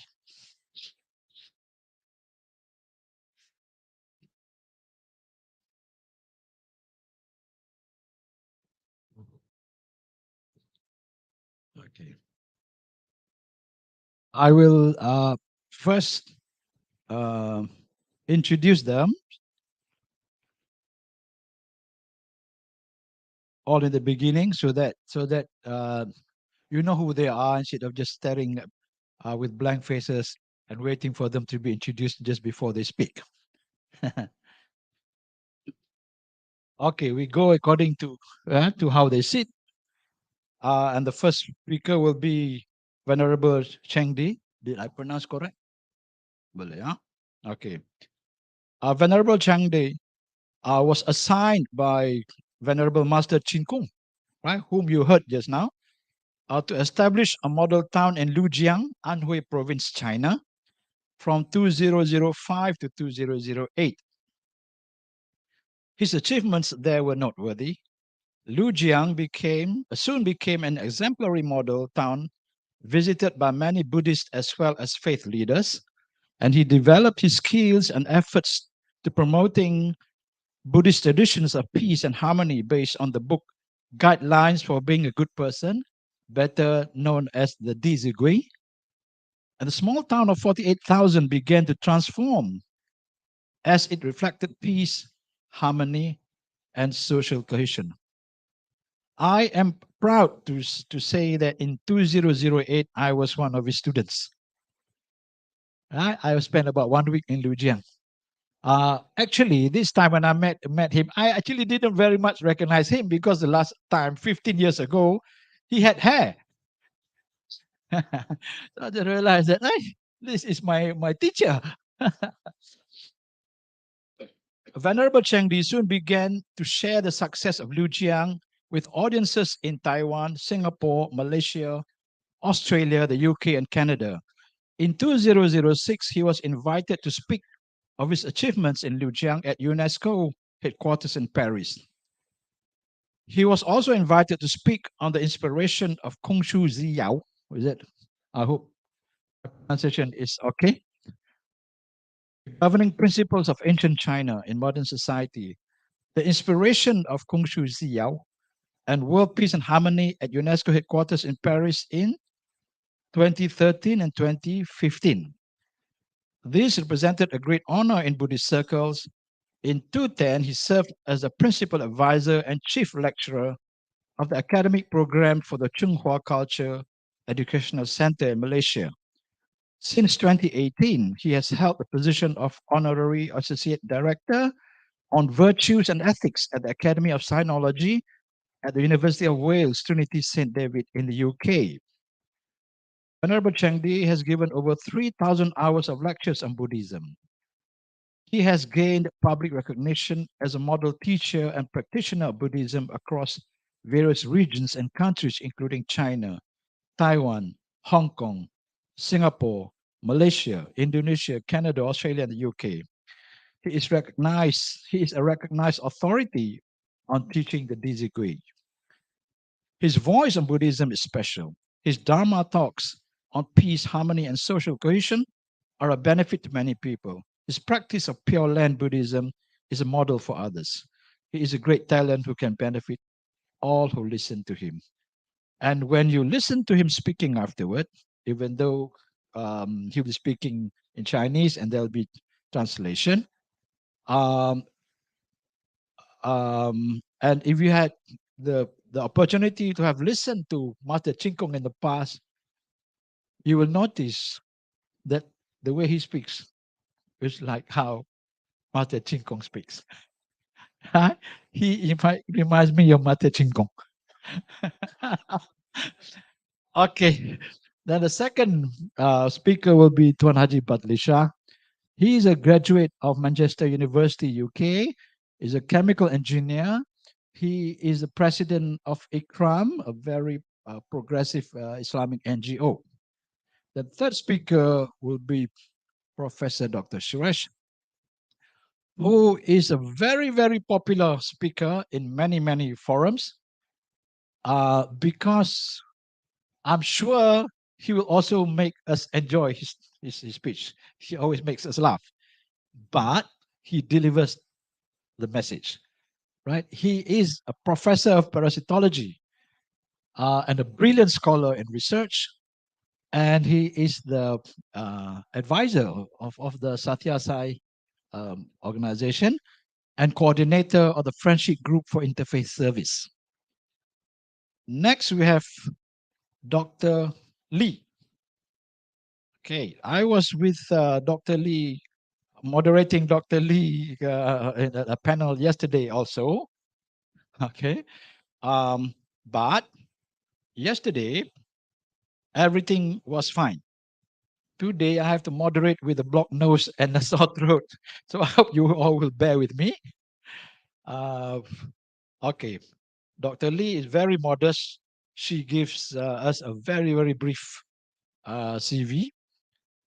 Right, Dr. Lee Chinmay, currently the head of Program of Industrial Biotechnology Program in the Faculty of Industrial Sciences and Technology, University of Malaysia, Pahang.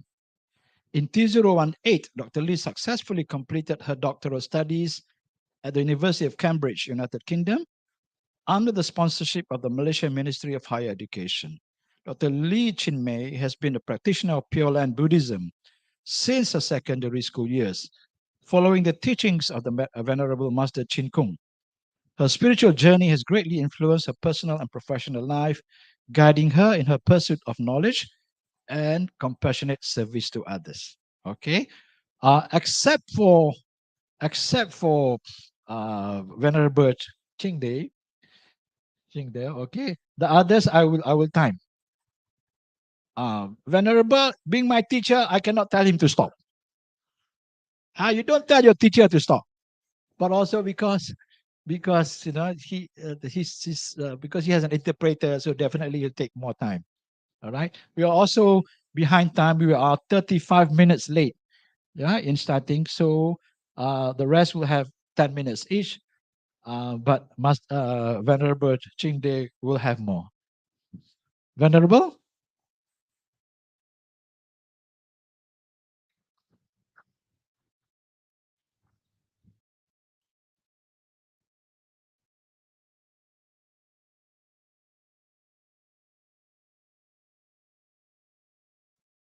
尊敬的主持人伊萨哈克医生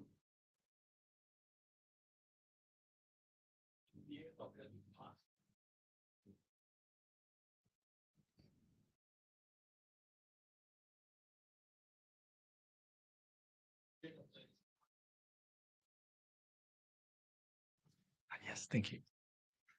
尊敬的各位来自宗教界、学术界行政界、与会的大德们，大家好。The honorable hosts, respected members of the religious, academic, and administrative communities, greetings to all. 首先非常感谢大会给予承德此次参与研讨的机会。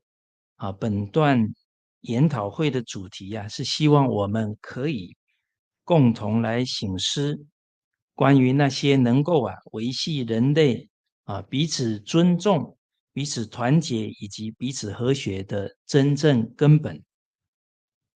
Firstly, I would like to express my sincere gratitude to the conference organizers for giving us the opportunity to participate in this symposium. The theme of this session is to reflect together on the true foundations that can maintain mutual respect, unity, and harmony among humanity. 希望借由今天这个机会来与大家分享我们所尊敬的净空老法师他老人家对于这一桩事情一些很重要的教诲，还有他所做的一些具体的努力。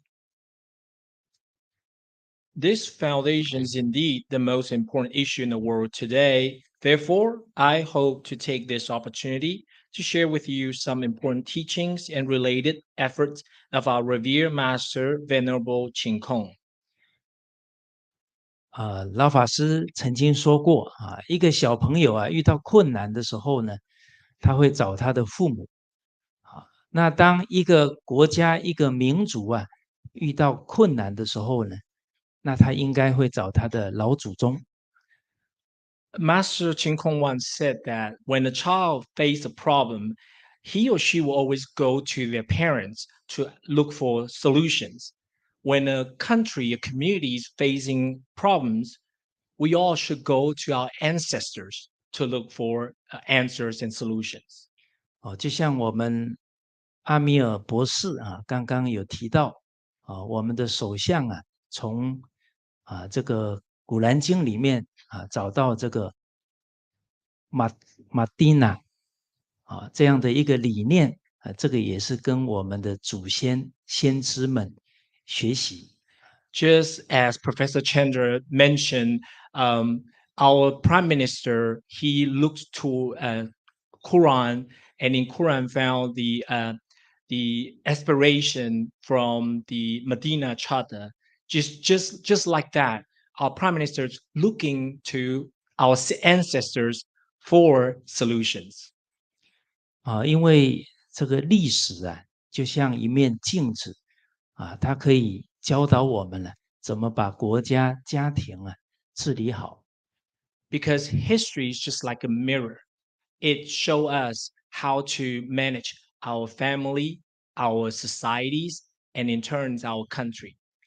在中国历史呢，有一个朝代它影响全世界就是唐朝唐朝这个之前呢是乱了400年，而仅仅差不多10年的时间就治理好了是因为唐太宗呢以历史为借鉴然后编了一本书叫《群书治要》，他就依这一本书把400年的乱世在10年左右呢就把它治理安定，影响了整个世界。There was this dynasty in China called Tang Dynasty. Before this dynasty, there was a 400 years of chaos in the country. When Emperor established this dynasty, Tang, he only used 10 years to manage to bring peace and prosperity to the country because he relied on the historical teachings, the teachings that he learned from history. and he compiled all those teachings into one book, and he used that book as a guideline to manage the country. So he was able to do that in 10 years. 先知穆罕默德有说到呢，追求知识智慧纵使远到中国，现在首相从古兰经当中寻找智慧，也强调这个文化种族之间要互相学习，所以相信我们首相有这样的见地也能够很快的把马来西亚治理的很好，来带动世界走向安定。From learning from Prophet Muhammad, and also as the examples that we heard about in China, we all understand that our prime minister is a very wise leader, and he master believe that very soon, because of his wisdom, we'll be able to see peace and harmony achieved in Malaysia. 老法师呢，他参与很多联合国的会议然后把伦理道德因果教育介绍给世界各个大使们还有这些专家们但是呢，他们都觉得是理想做不到所以老法师就体会呢，现在是信心危机，所以他回到自己的故乡办了一个教育中心那不到1年的时间离婚率、犯罪率就快速下降，所以证明祖先留下来这些伦理道德因果是管用的，人是可以教得好的。Master Venerable Jinkong, he once shared the teachings of our ancestors to members of UNESCO. But those representatives, after hearing that, they all think that those were just ideology. They're not achievable. So Master Jinkong, he was, after that meeting, he went back to his hometown in China, Lujiang, and implement the teachings that he learned from our ancestors, and he was able to bring down the crime rates, the divorce rates of that town in only 1 year. That also goes to show that the wisdom of our ancestors is truly very powerful.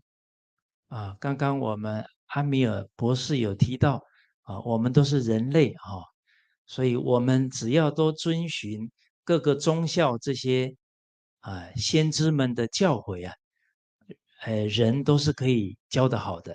而刚刚我们部长有讲到在社区当中有推展了1万多个活动这个社区是我们教导伦理道德因果非常好的一个平台这样的理念一推展这个社会一定能够安定下来。Just like our ministers, he informed us that for the past several years, the government has organized more than 12,000 activities among communities, and masters believe those activities will benefit the communities and work towards the harmony. 那我们要解决问题老法师曾经在参与昆士兰大学和平学院的讨论的时候跟专家学者提到了我们现在面对的问题要解决就像中医治病一样要找到病根才能对症下药来解决。Master Jinkong, when he was meeting with group of experts in Queensland, and he mentioned that just like doctors looking to cure an illness, we must first find the root to that illness.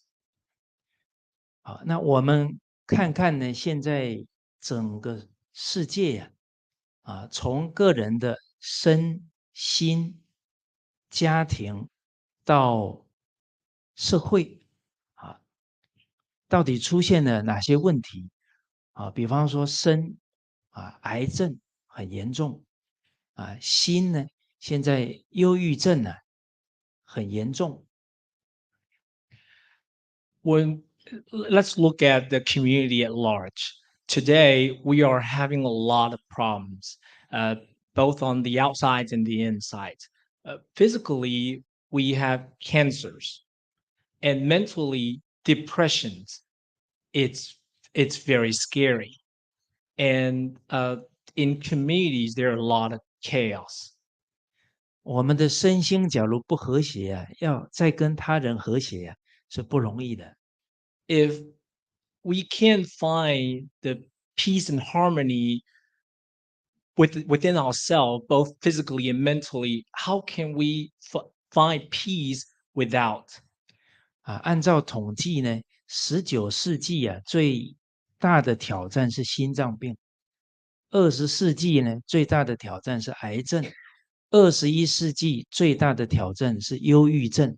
现在忧郁症有一些国家地区呢，可能都已经超过20%人有这个情况了。In the 19th centuries, the first cause mortality rate was cancer. No, 心脏病19病 heart attack. And then the 20th centuries was cancer. The 21st century, it's depression. And in some countries, currently the population, about 20% of the population suffers from depression. 而忧郁症是心病了，得要用心药医了。这个心药就是我们东西方这些宗教经典里面的教诲才能够解决这些问题。Depressions comes from the mind, and we need cures for the mind, and the cure lies within the scriptures of both the Western religions and Eastern religions, the wisdom in those scriptures. 再来就是家庭的问题、社会的问题家庭的问题呢这个离婚率越来越高了那父子兄弟之间呢冲突了社会的犯罪率增加了这种种的现象。We look at families, we have couples divorcing more and more often. And also within family members, there always fight and conflicts, and the societies are filled with crimes. 我们从身心、家庭、社会看这些种种问题好像很大，但是从根本上看呢，其实不复杂，就是人心的问题人心受到不正确的思想教育的问题。We may feel overwhelmed by all the problems we are facing today, both in the family and out in the communities. We may think that this is too complicated, but if we really look into the roots of all the problems, it's actually our human mind, because our mind's been disturbed, disrupted, and contorted. 孔子有说呢，君子喻于义，小人喻于利。而老法师提到了，现在呢，从幼儿园就教他竞争竞争在提升是斗争，斗争在提升是战争所以从小给他教错了，他就很难不跟人冲突了，就教出小人出来了。A noble person values righteousness, while a petty person values personal gain. And today, at the educations that we are teaching our children, we teach them to compete.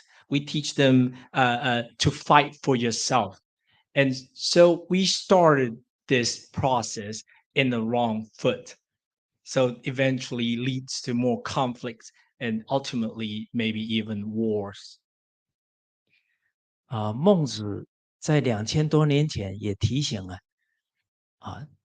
饱食暖衣，逸居而无教啊，则近于禽兽。就是只有物质的享受啊，人就会活得像禽兽一样啊。故圣人有忧之啊，就担忧这个情况。夫以五教，就教五伦大道。If one is well fed, well clothed, and living in comfort, but lacks education, they are close to being no different from a beast. So the sages in the past, they worry about this. 师傅刚才还接下来说，这个圣人担忧这个事情嘛，之后，对，所以教五伦理道德。So the sages embarked on the journey to preach the teachings of morality and ethics. 所以这么多种种复杂的问题啊，其实就是人心能够从利欲转成道义啊，转成孝顺，转成尊重他人呢，这个问题就都解决掉了。So the aim and the process is to transform our mind from pursuing personal gains to filial pieties, to mutual respect. And with all the virtues in one's person's mind, all the problems can be solved.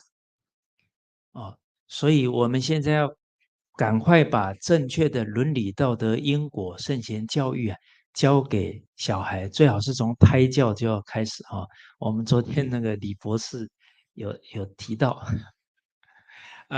So we must hurry in this process of teachings, teaching our younger generations ethics, moralities, the laws of causalities, and also the wisdom of the sages.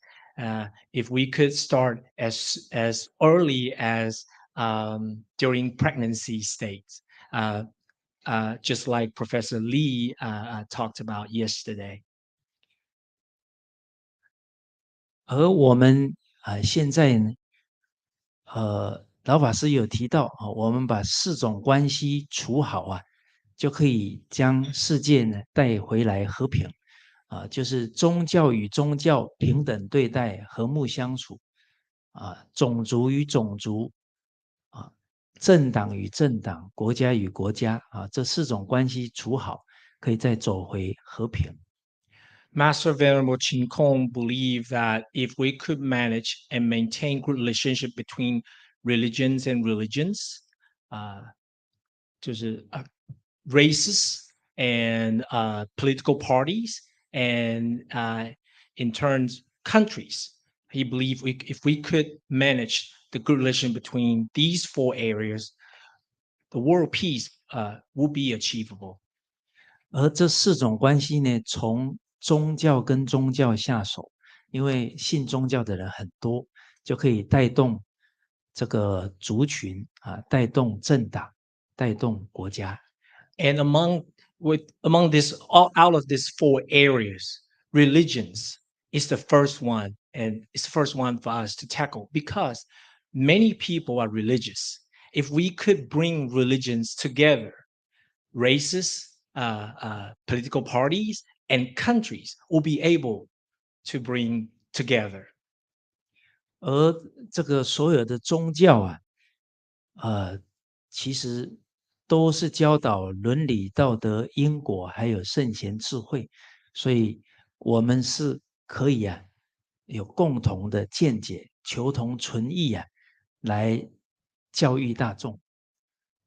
All religions preach about ethics, the law of causalities, and moralities, and the wisdom of the sages.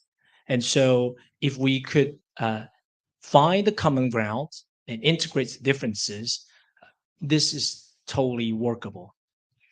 而这所有的教育的核心就是一个爱字就是神爱世人所以这个只要懂得爱人就会去尊重人就不会去伤害人了。At the heart of the teaching, it's love. God's love for humanity. So if we could find love within ourselves, we'll be able to love other people. 而这个没有信宗教的人呢，看到我们宗教跟宗教之间假如有不和谐冲突那这个没有信宗教的人觉得你们讲神爱世人，讲博爱是假的，他们不相信宗教了。Those they're not those that do not have religions, when they look at religious people and they don't see harmonies among them, and we at the same time preaching about love, about God's love, how would they be convinced? They would think that this is all making no sense. 所以我们宗教跟宗教能够互相团结互相学习，然后都回归到圣贤教育的人，这个没信宗教的人对我们才有信心。If we could all work together, find harmonies, and also goes back to the educations in our religions, and then the people that don't believe in religions, they will finally believe us. 这一次呢，我们澳洲晋中学院在我们汉尼夫先生带领下来了很多我们各个宗教的这些代表长老们甚至还有很多年轻辈的，他们在图文巴推展这个宗教团结推展得很好，10多年了他们的经验呢也在2016年都在联合国发表而且他们这个成果一直还在做所以很难得他们来了，大家也可以跟他们取经具体应该怎么做。We have our delegates and representatives from Australia, and over the years, they have made great efforts in promoting peace in Toowoomba, and they are here with us. Especially, we also have youth from Australia, and masters urge that our guests today, please interact with them, talk with them, and hear their stories, and they have much to share with us. 老法师提到你要解决问题要找到病根那老法师讲到呢，病根在家庭因为夫妻冲突了每一个人都是从家庭成长起来，他最先学习的就是他的父母，假如父母都不和了，他也不知道怎么跟人和睦相处了。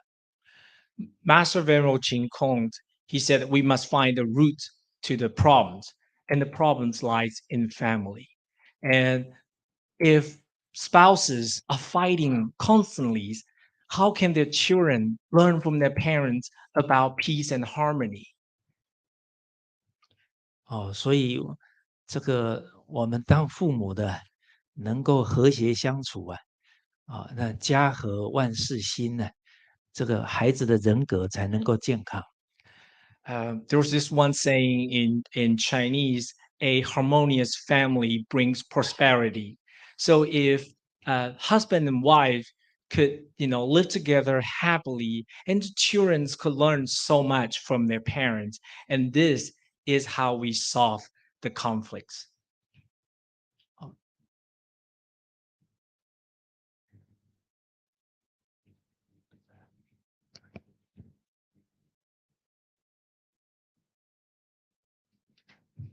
在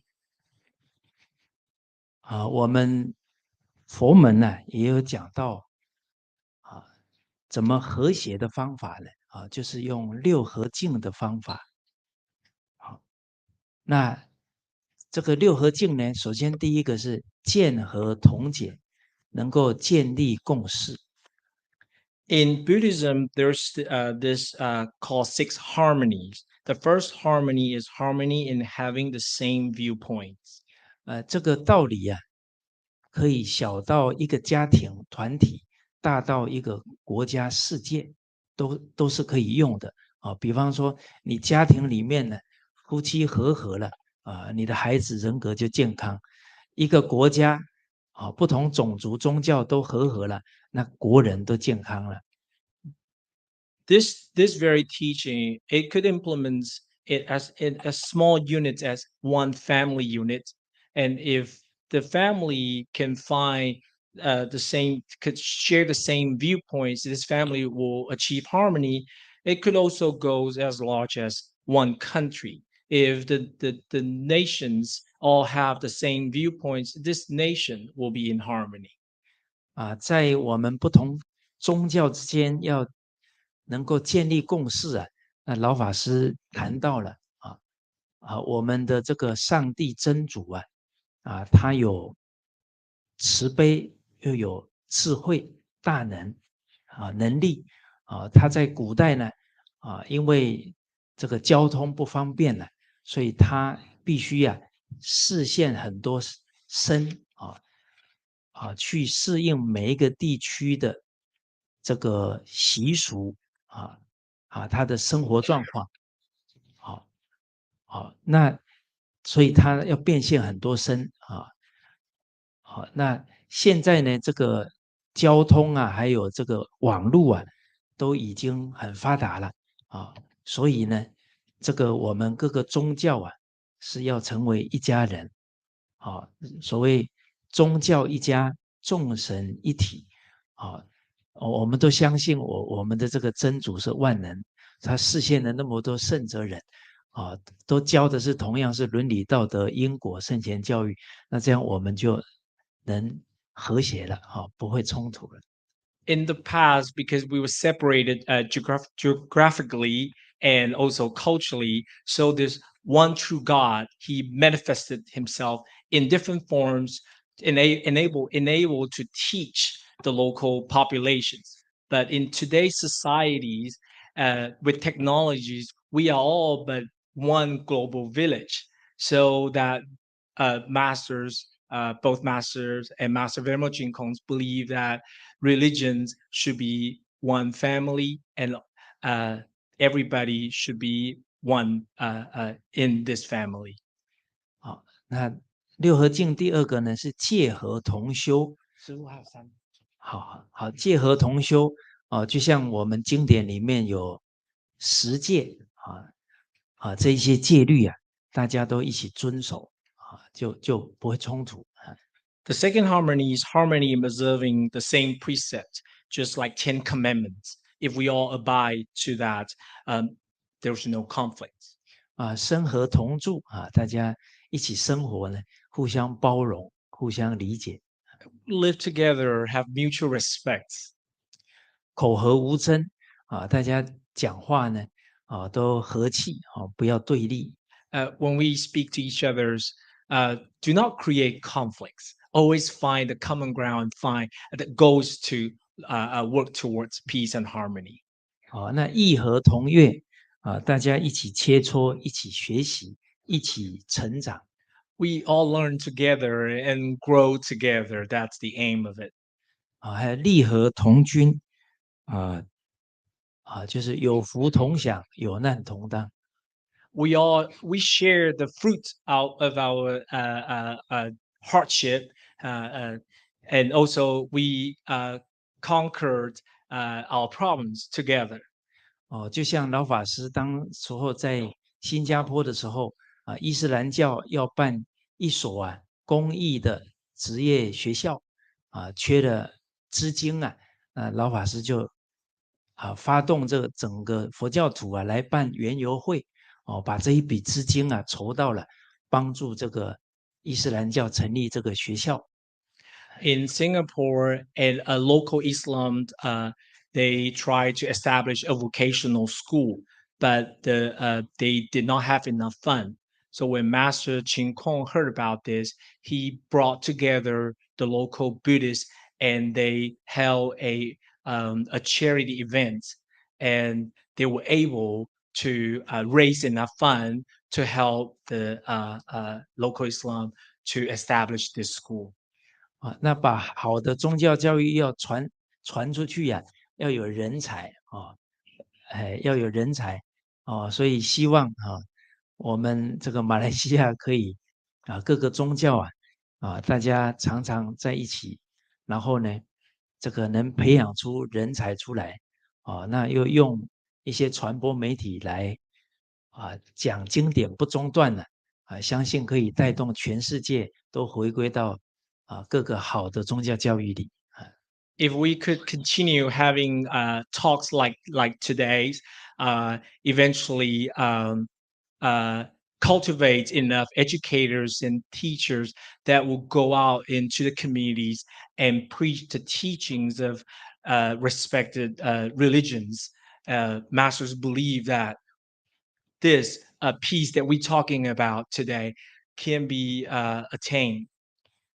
那以上是承德此次跟大家分享的内容，也请大家多多指教谢谢大家。It's been an honor to have been able to share the above content with you. I welcome further comments and criticisms. Your inputs and feedback in this regard will be highly appreciated. Thank you. Thank you, Honorable Cheng Day. I'm sure there was a lot of wisdom shared on the topic that we are deliberating, that is the foundations of building respect and cohesion. Now we move to the other speakers. When you become venerable, you get 30 minutes. But for now, each one have 10 minutes only. Okay. To help you, I will put the timer in front of you so that you boleh tengok.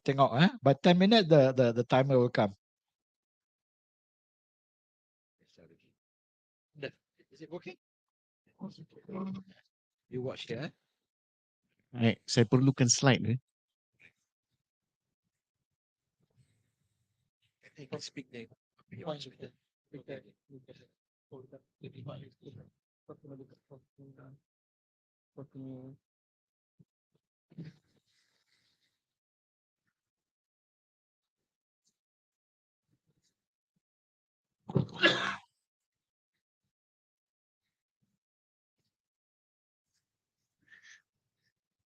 Bismillahirrahmanirrahim. Alhamdulillah Rabbil Alamin. Wassalatu wassalamu ala asyrafil anbiya wal mursalin wa ala alihi wa sahbihi ajma'in. Thank you to the moderator, Dr. Ahmad Farid Ishaq, and also to my esteemed panelists, some of whom I know quite well. And also to the distinguished guests and participants for today. Thank you for participating in the conference. Now, my task has been made easy in part by Professor Chandra Muzaffar, who has also elucidated on some of the points that I would like to elaborate upon.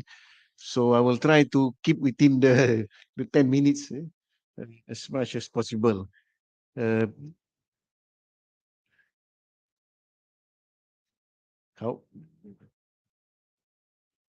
Okay.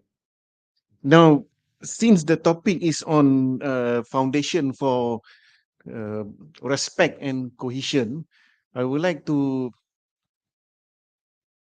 introduce, or rather, this is not something new, but which is already been expounded by other people before this, that in the Quran, Allah subhanahu wa ta'ala has mentioned about human dignity. And this one has also been touched upon by Haji Jamal in his speech earlier on in Surah Al-Isra ayat 70, وَلَقَدْ كَرَّمْنَا بَنِي Adam. And we have certainly honored the children of Adam because we are all sons and daughters of Adam, Prophet Adam. And Allah said, Allah has carried them on the land and sea and provided for them of the good things. So that means in this ayah or in this verse of the Quran, Allah mentioned the children of Adam, including Muslims and also non-Muslims. Allah has honored. And Allah has mentioned in another verse is that Allah has created human beings in the best of creations. لَقَدْ خَلَقْنَا الْإِنسَانَ فِي أَحْسَنِ تَقْوِيمٍ. Allah has created human beings in the best of creations. Now there's another verse as well, which is also been touched upon by Haji Jamal in the morning, wherein Allah mentioned in Surah Al-Hujurat, this is a very often being mentioned, quoted by many people, where Allah mentioned that, "O mankind," because of the time I only can read the English translation. "O mankind, indeed we have created you from male and female and made you peoples and tribes so that you may know one another. Lita'arafu." And I would like to add upon what Brother Jamal said in the morning. Lita'arafu means not just to know one another, but also to work together, to cooperate together, to collaborate with one another. That's the real meaning of lita'arafu. Just not only to get your phone numbers or your names, but also to work together, but to cooperate. Indeed, Allah mentioned the most noble of you, inna akramakum indallahi atqakum. The best among you in the sight of Allah is the most righteous of you, and indeed Allah is knowing and acquainted. Now, Professor Chandra Muzaffar talked a lot about Madinah Charter also this morning. I would like also to touch upon this. The Prophet Muhammad sallallahu alaihi wasallam instituted one particular clause in the Madinah Charter which describes the citizens of Madinah as one ummah, one nation. This is in clause number 2, wherein the Prophet, and I totally agree with Professor Chandra Muzaffar, that this is the work of a human being. It's not the wahyu or the revelation from Allah SWT, but the work of human being. He took 2 years to come up with the Madinah Charter. And you can imagine within those 2 years, the negotiations, the discussions between the citizens of Madinah to agree to the charter. It took him 2 years to build on this.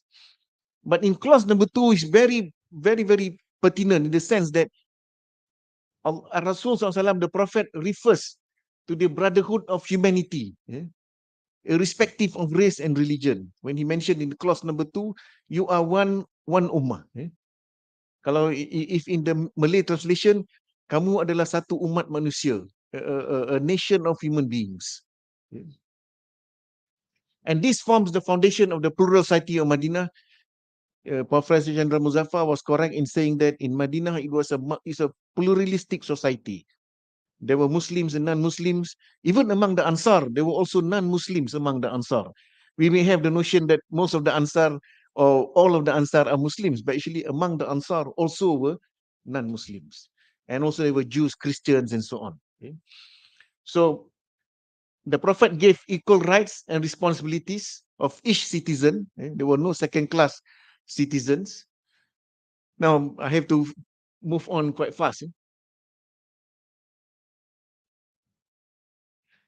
So, upholding human dignity, I think, is something that we need to touch upon here, wherein we treat each other as human beings. There's no lesser human beings, there's no lesser creations or lesser creatures or lesser citizens, but rather we are all one equal. All of us are equal as what has been instituted by the Prophet Muhammad sallallahu alaihi wasallam in the Madinah Charter. And through that we can build respect, love, care, and compassion among us. We collaborate for common ground. That means we set aside the differences. Of course, we will have differences. Being human beings, we will always have differences among us. I graduated from the University of Manchester, so of course I support the Manchester football clubs. I know some of you don't support Manchester Football Club. Some of you may support Liverpool, Arsenal, and so on. Although we may disagree on the football field, but I think we can agree that human dignity is something that we need to uphold. So we collaborate for the common good and the common ground. We build trust, social cohesion and unity, and we build the nation together. And Venerable Cheng De also just now mentioned on building together, coming together, cooperating together, collaborating with each other in order to build the nation together. Now, we had an international symposium on upholding human dignity for peaceful coexistence just about a week or so ago. It was organized by the Institute of Islamic Understanding, IKRAM, in Malaysia, in collaboration with the International Center for Law and Religion Studies at Brigham Young University School of Law, United States of America, Seminary Theology, and UID Sejahtera. Now, the conclusion was that this is just the beginning of a Building Bridges series. This international symposium actually is just the beginning of a Building Bridges series, which will focus on human dignity as the basis for social cohesion, for respect, love, care, and compassion. The concept of human dignity, I would like just to read the conclusion here. The concept of human dignity highlights the importance of recognizing that human beings possess a special value intrinsic to their humanity. It abhors injustice and any forms of discrimination towards other human beings based on religion, race, class, color, gender, language, and nationality. Upholding human dignity is central to the efforts of creating and sustaining peaceful coexistence, unity, reciprocity, and mutual understanding in society. Now, this is my. Can I have the next slide, please? Okay. This is my last slide. An example of a collaboration that we did just 5 days ago. On 11th of July, 2023, there were a coalition of more than 60 civil society organizations or non-governmental organizations, NGOs, came together to launch a coalition for patriotism and national unity. I'm sorry, the pictures may not be too clear on the slide, on the screen here, but this coalition is being helmed. The chairman is Patriot Chairman, retired Brigadier General Datuk Muhammad Arshad, and the Deputy President is also here, Stanley Yong. I think there's Jusni, is he here? No. Okay. So the Deputy Chairman is here also, Stanley Yong from GBM, and IKRAM, we are part of the coalition. So we launched this coalition to avoid, or rather to eradicate any hate speech in Malaysia, and also to incite the people towards unity, respect for each other, the love of the nation, patriotism, and also to build the nation together. So this is the launching of we call this in Malay GPPK, Gabungan Patriotisme dan Perpaduan Kebangsaan. The Coalition for Patriotism and National Unity just launched 5 days ago, and we'll be also inviting other NGOs in Malaysia to join in, and we'll be having road shows, and also we'll be having programs in order to amplify the meaning of patriotism and national unity. Since my time is up, thank you very much for everybody. Thank you for listening. Thank you very much, Tuan Haji, for keeping to the time. You have a second round to add on if you're not finished. We just need to be sure that the main parts are presented first. Next, I invite Prof. Dr. Suresh.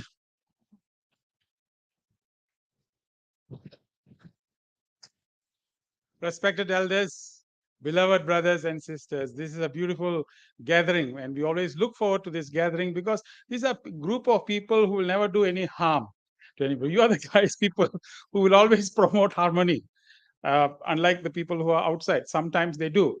But the main thing is that the real reason why disharmony happens is because of misunderstanding. There's this guy who came to the priest and told the priest, can you pray for me? He said, yes. What is your problem? I have a hearing problem. Come here. And then he put his hand on his ears, and he put his hand on the heart, and he continued to pray. And he asked the whole congregation to pray and pray and pray. And after 10 minutes, he asked him, how is your hearing?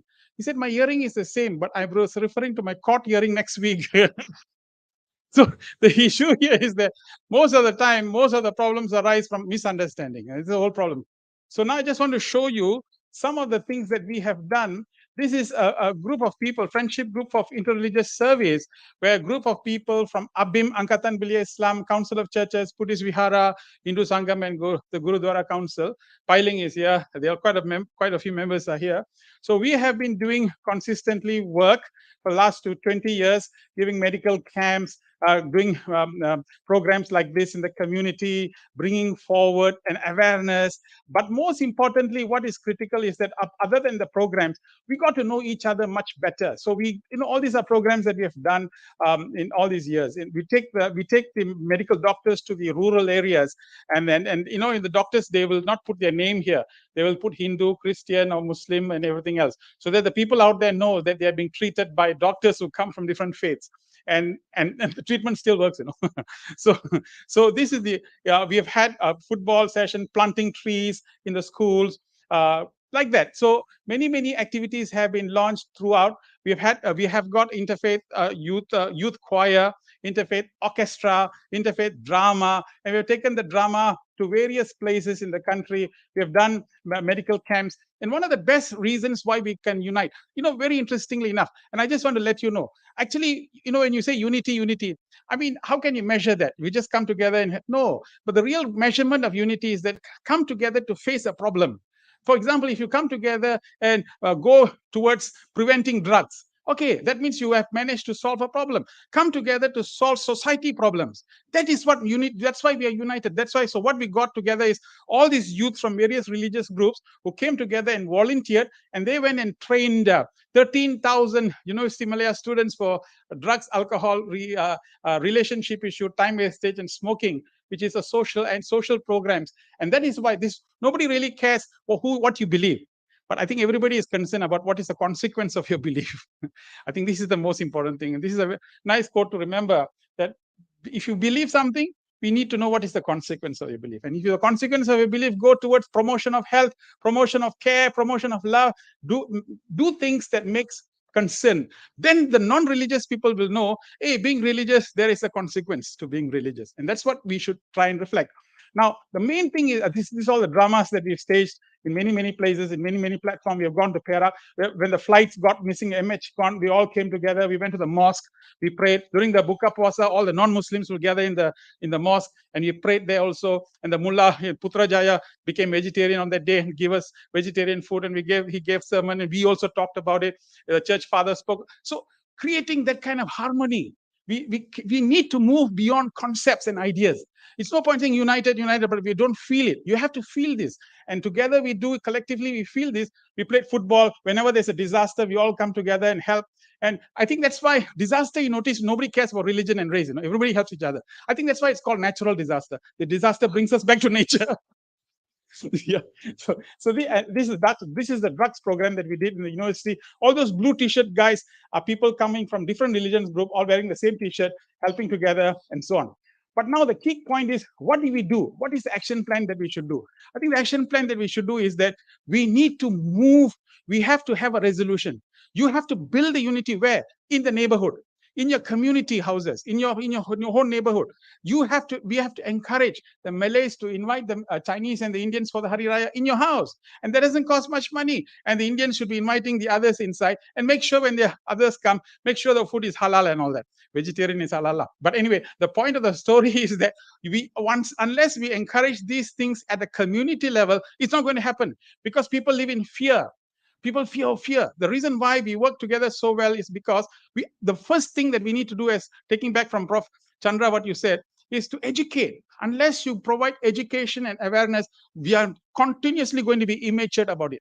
We will grow, but we will live in fear. We'll build in walls. People throw stones. You have two choices. One, either to build a bridge or to build a wall. Build a bridge and see what happens. I think that is what this community here must do to help the other people outside to do that. So number one, we need to bring back no point building huge tents and organizing many things to happen. It's all event management. And you and I know this. You spend a lot of money organizing these things, but it's absolutely no effect.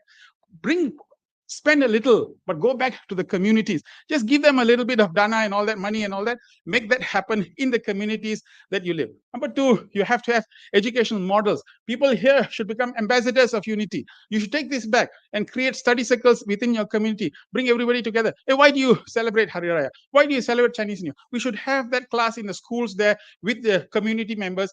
This is how you educate and make people. Those days, Rukun Tetangga, we all went out together. And I think those are the things that brings back community awareness together. And that must be done. If not, we'll be just talking here, but it will not get translated to the ground. Number three, schools and colleges. Today, you come to schools, colleges, you'll see the Malay sitting here and the Chinese sitting there, and the Indians normally you'll have to use binoculars because they'll be sitting at the back.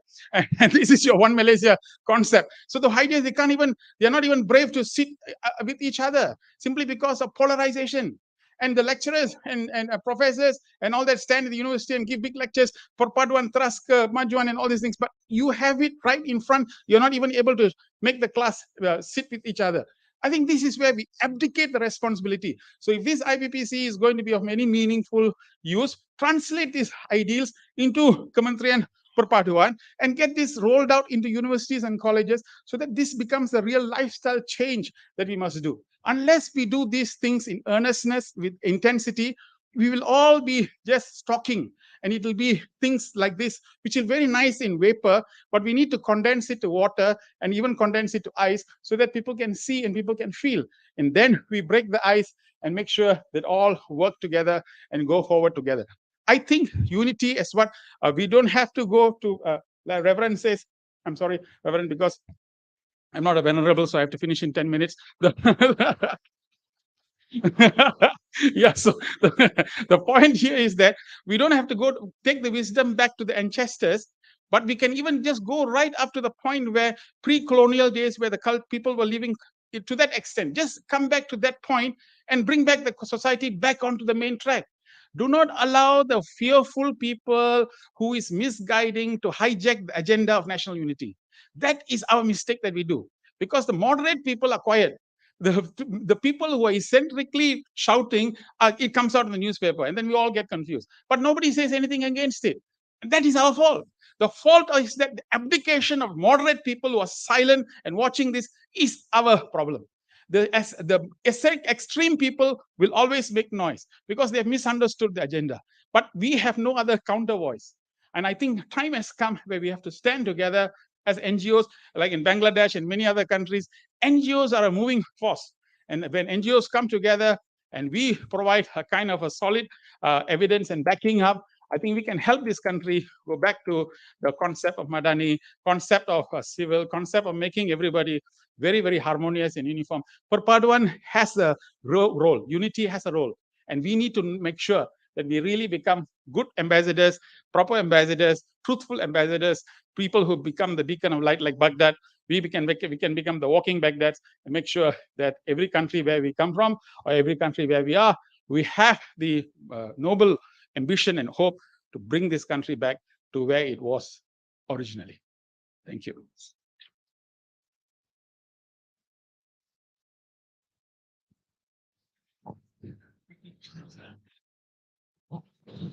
Thank you, Prof. As promised, he made you laugh. Now we have Dr. Lee Chin Mei.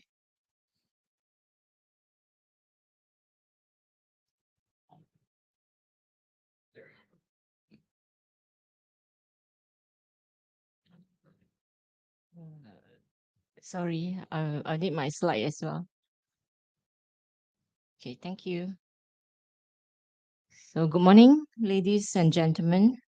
So I'm very honored today to share with you the teaching of the late Venerable Master Chin Kong on the foundation of building respect and cohesion within our communities and societies. So the teaching on Confucius, Mencius, and Mahayana Buddhism are based on the principles of loving kindness. So they taught us that we should respect one another. We need to love, care for, and cooperate with one another. Loving and caring are the intrinsic qualities of our self-natures, and thus are able to transform evil to good, foe to friends, delusions to awakening, and ordinary people into saints and sages. So these objectives are the nucleus of the traditional Chinese cultures and educations. They are also the common objective of all the sacred teachings in this world. So today's that we call the teachings of love. So by embodying these teachings, we create an environment where respect flows freely and harmonious relationships are nurtured. So in the teachings of traditional Chinese culture, there are basically 5 moral relationships. There's a natural loving relationship between parents and children. The leaders and those being led have mutual obligations and duties. Within a family, the husbands and wife have their distinct function. There are also a proper order between the old and the young. Friends should also be trustworthy. So these 5 basic moral relationships are not invented or created by anyone, but they are the inborn virtues of all beings. And the main purpose of Chinese educations is to keep the inborn loving relationship between parents and the children intact over their lifetime. From then on, children learn to expand their love to include to the whole family, the whole clans, the whole neighborhood, the whole village, and the societies, the countries, and the whole humanities. 弟子规, or the standard of being a good student and child, consists 113 Confucius rules of the recommended standards of students. This book has been used for thousands of years for family educations. So in this book, 弟子规 says that we should love all people. So we need to extend our love, includes all beings and all the realms without any thoughts of hurting them in our words and deeds. So Chinese traditional educations has always focused on family educations, especially the prenatal educations, like what Venerable Chengde have just mentioned. So when the infant was born, the parent lived as a role models for the child, firmly believing that the every gesture and word would leave an imprint to the infant mind and later affects his or her life. So Chinese educations begin no later than 3 to 4 days after the infant was born. So recent study in modern psychology have shown us some fascinating discovery about the importance of educating the babies even before they are born. So according to the renowned psychiatrist, Dr. Brian Weiss, the babies in the womb are not only conscious, but also capable of learning and comprehending things around them. In fact, they can gather information through their senses and that we might not realize. And Dr. Weiss learned this from his patients who underwent the regression therapy and discovered that the memories from the prenatal stages demonstrate that the baby's alertness and activity. And this suggests that we should rethink how we interact with the unborn babies and adjust our approach to provide them with a nurturing and stimulating environment. So the ancient Chinese belief in utero educations is supported by this finding. So it emphasizes on the significance of early learning. So by raising public awareness about this fact, we can also contribute to the birth of more remarkable individuals in our societies. During the Zhou dynasty, the Empress Tyrant was pregnant with Empress Wen, so she put great emphasis on the in utero education. She knew that her thoughts, her actions during the pregnancy would greatly influence the child while in utero stages, and therefore she let go of all her unkind thoughts, words, and actions during her pregnancy. And the baby born was the Emperor Wen. So the Zhou dynasty lasted 800 years. It is the longest dynasty in the Chinese history. So on the other hand, in the pursuit of cohesion, So we must strive to cultivate unity and harmony within our community. As the Buddha proclaims, everything in our universal is one living entity. So the ancient Chinese classic, the I Ching, also known as the Books of Changes, tell us that everything in this world, like the sky, the earth, and the seasons, and all the things we see were originated from the infinite particles. And Lao Tzu, a wise philosopher, also further explained that we are connected to the universe and have the same origins. He said that all of us and everything around us are parts of the one big entity. In the similar way, Buddha Muni taught us that we come from the same essence. So if we truly want to create a harmonious, multicultural society, we need to understand and realize that we are all connected. And when we see ourselves as one big family, and many of our problems can be solved. By embracing this idea, we can build a world where everyone respect and value each other differences, leading to peace and harmony. So Toowoomba, a beautiful city, so located in Queensland, Australia. So Master Ching Kong has the idea for the creation of sacred cities of religion and culture.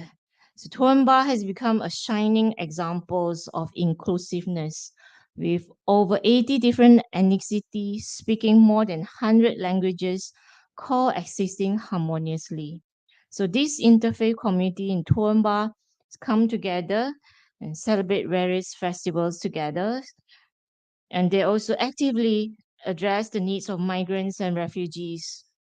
So yesterday, Mr. Scott has also presented some of the very positive achievement in Toowoomba. So Master Ching Kong's visions is to spread this concept of model city of peace and harmony to other parts of the world. In a world filled with chaos and turmoil, that establishing such a peace villages like Toowoomba will offer hopes for a brighter future. So with that, thank you very much.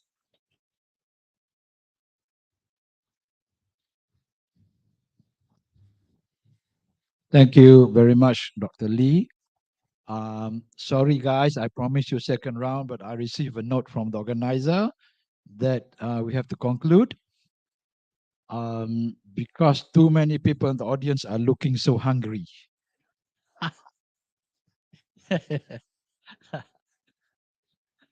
Okay, so please give a big round of applause to all our speakers. You would have learned much wisdom on how to build respect and cohesion from their sharing. You know, peace work will never end, and all this learning from our distinguished panelists will help us to continue on our good work and pass on these lessons to the next generation and the next generation. All right, peace work will have to continue, yeah, forever. Yeah, okay. So our work will never end. So thank you very much. I hope you have learned a lot and have a good lunch. Thank you.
wabarakatuh and good afternoon, everyone.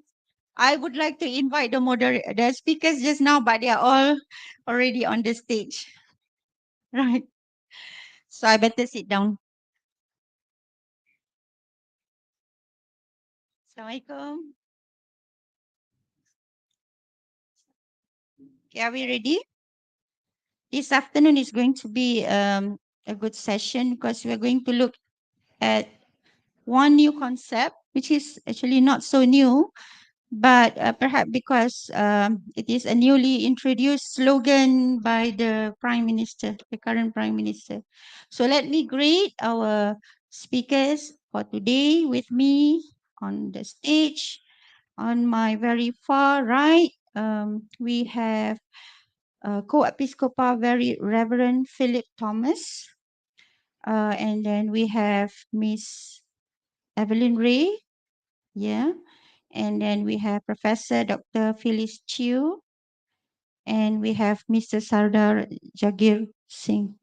And I am Haslina Ibrahim from the International Islamic University. And our session today, the title of our session today is How to Build Interfaith Collaboration Towards a Cohesive Madani Society. Before we begin, let me introduce our panelist or speaker today. Let me start with the Very Reverend Philip Thomas, the Co-Episcopal Orthodox Syrian Church in Malaysia. Reverend Thomas, you may not know me, but I kind of know you very long time ago. You know, I met you when I was still a student. That shows how senior and how experienced he is in terms of this interfaith engagement. So Reverend Philip is the director of the Community Center for Interfaith and Peace Initiative, the Orthodox Syrian Church in Malaysia. He is also the president of the Council of Churches Malaysia. He is the chairman of the Christian Federation of Malaysia.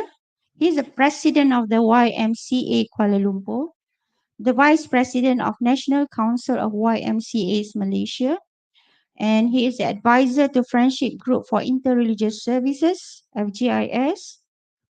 He is the Vice President of Persekutuan Promosi Harmoni Malaysia. Harmoni Malaysia, it is yet to be launched, right? Harmoni Malaysia, huh? Already launched? Oh, this is different, okay. And then he's the moderator of the Mission and Response Committee Asia Pacific Alliance of YMCA's APAY. Oh, you hold many posts. I suppose you have very good profile, Reverend. And then, mashallah, these are so many important positions, and I believe we have the right person to speak today. But let me also share with all of you his credential.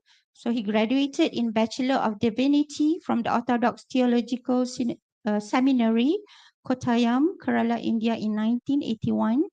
And he was ordained as a priest on the 6th May 1984 and elevated as a co-episcopal 1st December 1996. So that's very long. And then he completed the Asian Ecumenical Course of the Christian Conference of Asia in Seoul in 1986.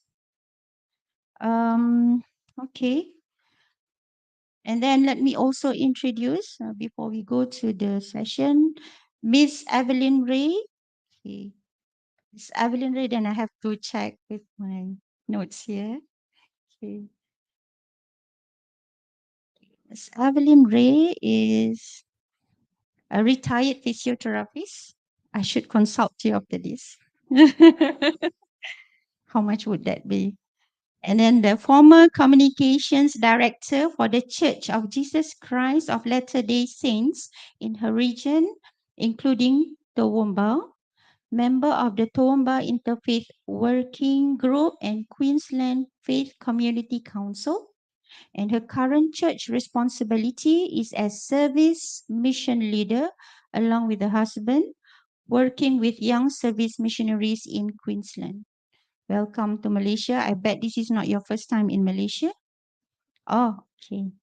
I hope it is better every time you come here. Yeah, the road is better now, I guess, and the public transportation. Yeah, on my way here, I saw, wow, that's good. I can go to Bukit Bintang more regularly to this day because the route is very good now. And then we have, let me see the order. I think Dr. Phyllis, Dr. Phyllis G.L. Chew, an international researcher on comparative religion. So we share the same interests. We can talk more after this. She was a Fulbright visiting researcher to Harvard Divinity School in 2010. I aim to go there as well. I didn't get the chance. In 2012, she was United Kingdom's, how do you pronounce this?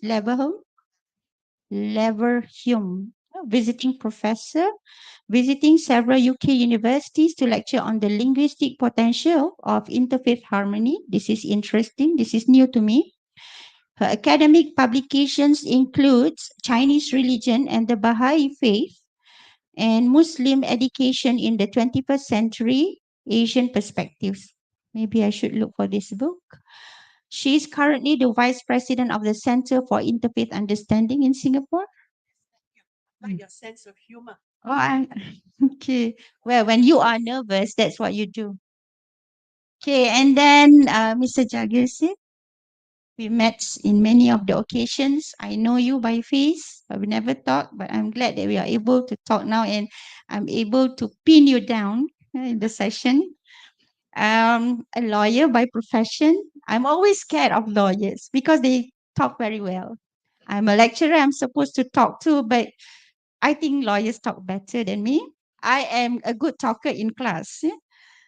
Anyway, he has a book on law of bribery and corruption in Malaysia. This is very serious topic, as you can see the way he looks. Okay. And he's a committee of the JKMPKA. I introduced JKMPKA, Mr. Jagger, in my class many times. Yeah, I introduced JKMPKA. I should be given some credit for that. Yeah, because this is not known to everybody. Yeah, especially the young people. But I tell the young people the government is very serious about integration and interreligious relationship. So join force. Let's join force. Yeah, and he is currently the president of. This is also another term that my student will find. Wow, madam, you can say it in a very relaxed manner. MCCBCHST. Can you try to say that? Malaysian Consultative Council, Buddhism, Confucianism, Hinduism, Sikhism, Christianity, sorry about that, Hinduism, Sikhism, and Taoism. We left Baha'ism there. But we always have very committed Baha'is in every our interfaith program. So that is a little bit my encounter with our friends, GKMPKA, MCC, WHST, and now we have more friends to listen to. Well, I know that you are not waiting for me to speak, but I would like to say something about what we are going to discuss today. There are two things that we're going to talk about: interfaith, dialogue, engagement, activities, and I think everyone in this room is so familiar. Like, what else? Yeah. But anyway, there are always new things to talk about. There are new things to explore every time we meet new people. So I spare that one for the second session. Hopefully, we have enough time. But I think one of the things that I'm so interested, excited to listen from our respected panelists here is Madani. I'm a lecturer. So Madani is actually not something new to me. I've read this some time ago when I started my master's in 1995. So you can calculate now how old I am. So in 1995, I've heard about Madani from Yang Berbahagia, Tan Sri Professor Dr. Syed Muhammad Nakib Al-Atas, yeah, my inspirational spiritual guide. Only recently when the Prime Minister spoke about Madani, it interests me a lot because now I think that the concept to be cascaded down to the ground. But anyway, let's listen how people interpret Madani from a very humble point of view. I took Madani as civilized society, but of course infused with spiritual and religious values in it would be very interesting on how to develop the nation. Except that, well, is this another Arabization of Malaysia? This is very good space to debate whether we are importing more and more Arab terms and to make Malaysian, especially Muslims here, emulate the Arab culture. If there are Arabs here, there's nothing harmful about your culture or your language. But I remember in one of the programs that I have attended and I presented paper on Muhibbah. Yeah, I try to relate Muhibbah with Arabic word hub, and then one Arab professor stand up and say, Haslina, come on. There is no such word Muhibbah in Arabic. This is a Malay term. This is the term that come from your soil. Be proud of it. So how do we contextualize Madani in current term in the context of Malaysian pluralistic society? Well, we want also to learn from our friends in Australia, in Singapore. Right, with that, very not so much short speech. Mine, let's go to our first speaker. And how am I going to run this session? The first session, everybody is given, well, I would say 10 minutes. And then the next session, 5 minutes. Okay, Reverend, so this is my question. I actually forgot what I want to ask you. I have to refer to the text. Yeah. As the president of CFM, representing the views of the 9% Christians in Malaysia, this is statistic in 2010. Now we are 2023. I believe the statistics has increased a little bit. What is the acceptance of your fellow brothers on this concept, and how do you interpret in the context of Malaysian pluralistic society? Basically, how does the Christian look at Madani concept? Carry on.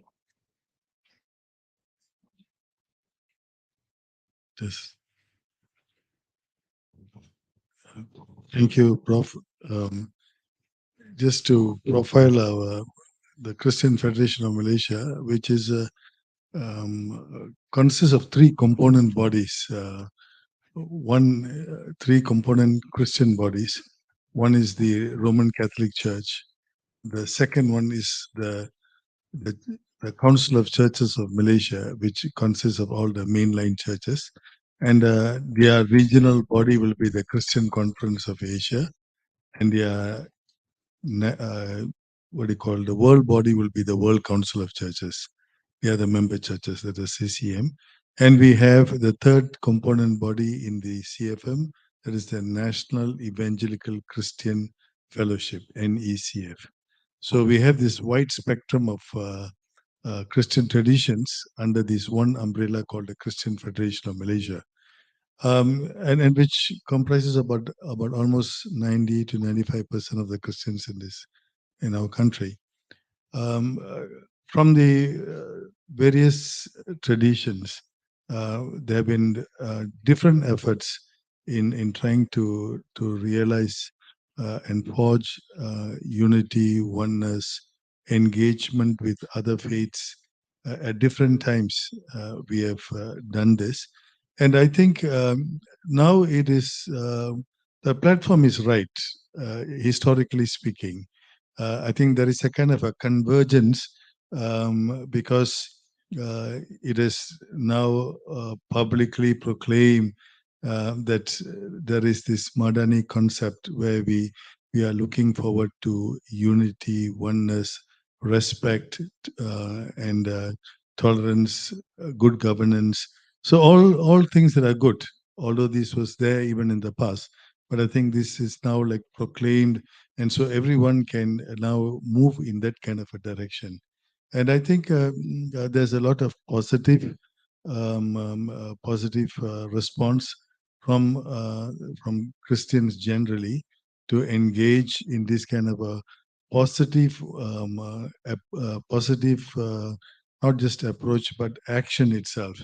Perhaps this is in contrast with in the past we used to be concerned about questions of justice and questions of equity and things like that. But in this post COVID era, I think it's a kind of benchmark. There's an era that is different. And then I think we look forward to this convergence where we can build on something that is positive. That will be it, or this is only 2 minutes? Right. So I will elaborate on it. Okay. Yeah, sorry. So being a professor, I just wanted to answer a question that is asked, but I forget that I'm a panel speaker at times. So these acceptance, well, it's not that we have not been involved in any program in the past. From the Christian perspective itself, the Madani concept, which talks about sustainability, prosperity, innovation, respect, trust, and compassion, are good virtues. I think that all of us can embrace. It's universal values, and I think this is something that we all have in it. But at some point in time, together we must be able to activate it. But of course, these also touch not just the human person, it touches different 8 domains, which is economy and finance, legislation, education, community, culture, urban and rural population as well. So one is an area of respect. I think 3 areas that you sort of told us earlier. The area of respecting others. In a very simplistic way, in the Christian tradition, we feel that humankind is created in the image and likeness of God. And so there is a value that is attributed to humankind. He has an aspect of the divine in him and her. And this also tells us that he is part of the divine as well as part of the creation, because he's created from the dust of the earth. But at the same time, we also know that this image of God is not just restricted to anyone, it's in the whole of humanity. And the ability to see this in the others is the most important thing, that they are created in the image of God. And I think perhaps in the past, because of biasness and because of exclusivism, people are not able to see this in the rest of humanity. And I think, as I again go back to this thing, that this post-COVID era, I think some commentators would like to think of this as a very positive era, although there are many negative things like the Ukraine war, and then all these are also post-COVID realities. The French commentator Jacques Attali, who was also the advisor to President Mitterrand in the past, who is also a social commentator and educationist banker. When he was asked about the post-COVID era, what will society be like, and what is the most important virtue that is should be prevalent in the post-COVID era, and he said it is altruism. And that should be the quality, or that should be the virtue that must be predominant in the post-COVID era. And so I believe that with the announcement of the Madani concept, and in our understanding of the kingdom of God in the Christian teaching, that the kingdom of God is here. So in other words, kingdom of God is not a kind of a rule by any religious personnel, but rather that you allow God to rule you. You are ruled by God and not by negative forces. So that means the best comes out in you, because you are created in the image of God, and so you are the good template. And God will be able to, if God rules your life, then the best will come out. They also see the teachings of Jesus Christ in the Beatitudes, which again tells about which translates from the 10 Commandments, and this is about intention of people. So adultery is no more someone physically committing adultery, but even if you have the thought of it, that is adultery. And murder means not just physically killing a person, but even if you call a person you fool, then you are liable of murder. You know what I mean? So your intentions are important. And so there's a high translation of these virtues and values in the Christian perspective, at least from the time of Christ. So how will these values of respect? So respect is very important. Number two is trust. So any kind of interfaith collaboration must have a certain level of trust, and that's important. That is very basic, because we should not be suspicious of each other when we go into interfaith collaboration. And if there are such suspicions in the past, I think that has to be dealt with, and we have to see and forge ourselves in a new way. And also the element of compassion. And I think that's a great virtue. And what Jacques Attali said, resonates here. I think we should become a community that has compassion. If there needs to be collaboration, interfaith collaboration, I think a high virtue should be compassion. With compassion, we will be able to have that kind of a fraternal love. We can enjoy a kind of filial love with those who are older than us. All these good virtues will come out in us. So looking forward, as a community, a Christian community, we have engaged in various ways in the past in pockets. Our three different components. We have been very positive in our dealing with Kementerian Perpaduan in the past. Many collaboration and process. We have had a very important and very active participant, and with the friendship group for interreligious services. I believe Professor Suresh would have talked about the FGIs earlier this morning.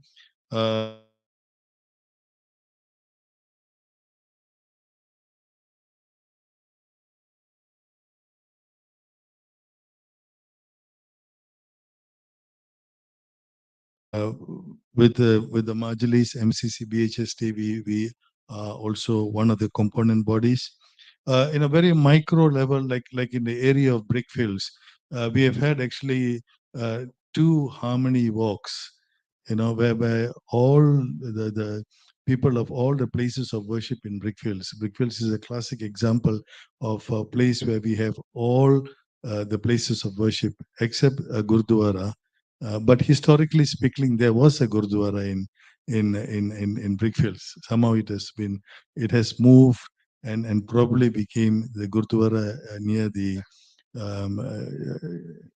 in town, near Petaling Street. So we had engaged in walking from one place to another in all the different places of worship. We had a small time of a briefing, and this was a wonderful experience, especially for the younger people. They, in their lifetime, have not had such experience. And in the friendship group for interreligious services, we had 3 occasions when we had the Divine Wind program, whereby people visited different places of worship, and this was also a very good experience. And through the FGIs itself, we had been invited many times for iftar at the Iron Mosque in Putrajaya. And so all these kind of engagements are experiential. And I think the younger generation never had this opportunity and will be able to have. So I believe that there have been enough things in the past, and with the concept of Malaysia Madani, when you have something official and you know that it is a desire of the government of the day also to move in that direction, I think there will be a sense of confidence in the people so that we will be able to engage in this in a very open way. And so we look forward to this positive engagement. Thank you.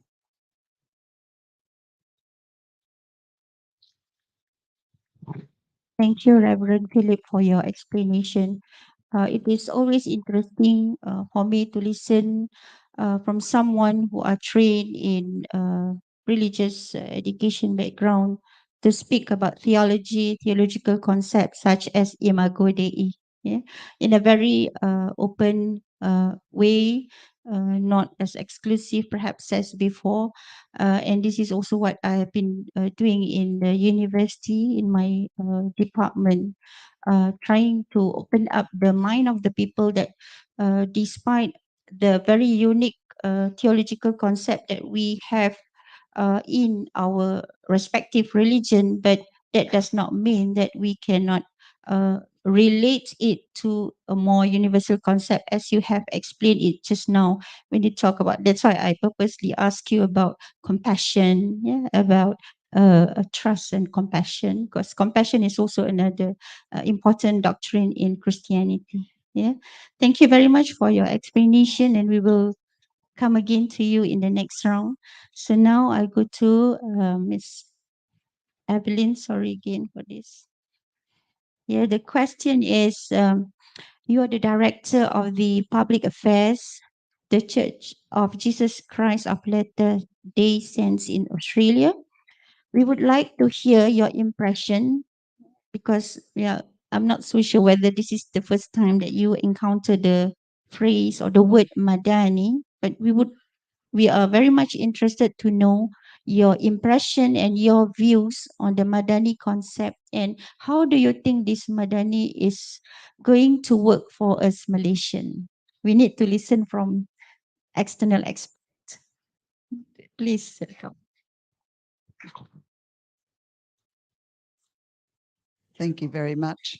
I feel like the dinghy amongst the tall ships. I'm going to be addressing this from the perspective of the person on the ground, the person in the community, because that's where I've been. The concepts aren't new to us as members of the Church of Jesus Christ of Latter-day Saints. We've asked on a daily basis to be the very best person that we could be, both in our faith, in our families, amongst our friends and our friendships, in the community, looking after the poor and the needy, to be of one heart, one mind, and to dwell in righteousness. The Madani concept is asking everyone to develop good values to help in the creation of a peaceful and prosperous future for the nation, also giving each person the opportunity or creating an atmosphere whereby each individual can reach their desired potential and all facets of their lives, creating bridges rather than roadblocks. I know that can be done, but it will take time and great effort. We need leaders that will live these principles and encourage others to follow their example. The hope is that the people will catch the vision and want and desire to make the change. I've got 3 stories. I know it's after lunch, so everyone's going to be feeling very tired. So I've got 3 stories that were shared at a general conference over the last 12 months. One was by an apostle, Elder Uchtdorf, and he comes from Germany, and he talked about a grand piano needing to be moved from the main meeting place into a cultural hall where they could have a musical event. So these men got round this grand piano. None of them were professional in piano moving, and they tried all different ways to be able to move this piano. They went from height to size. Everyone had their ideas, but they could not move the piano. Then one come in and said, everyone get in, get close, lift where you stand, and will be able to move it. So they all got in very close, lifted where they stood, and he said that the piano just moved as if it was on air into the next room where it needed to be. So the key is lift where you stand. So just remember that one. The next story is about a national bicycle team of Great Britain. They were the laughing stock of the cycling world. They had a handful of gold medals over the last 100 years.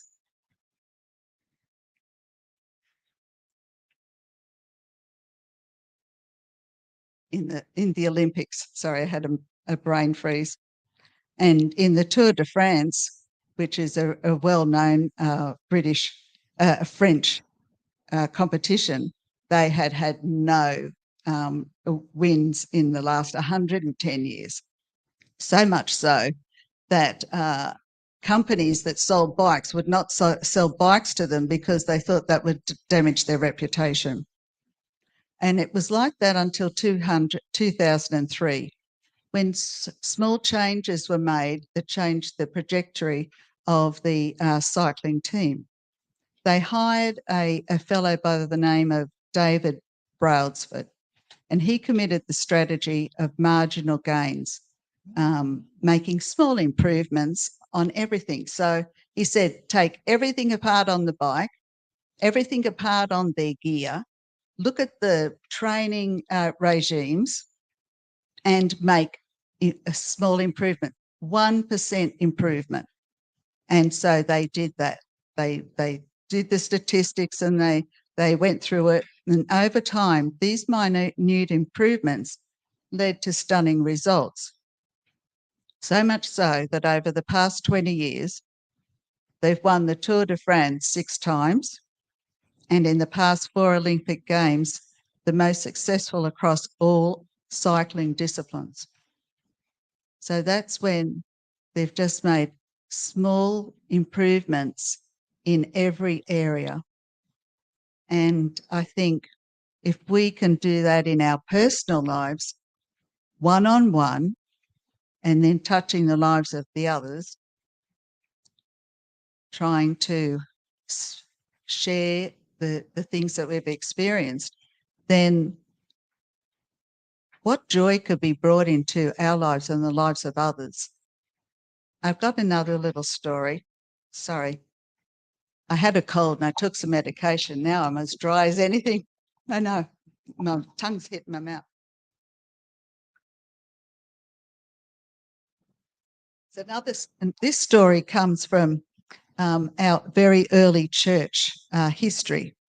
So when the church was first formed in 1830, many members, as they heard about the church and wanted to join the church, they gathered, and they gathered from all around the world. So this was not multi-faith, but it was certainly multicultural as people came in, and they were moved from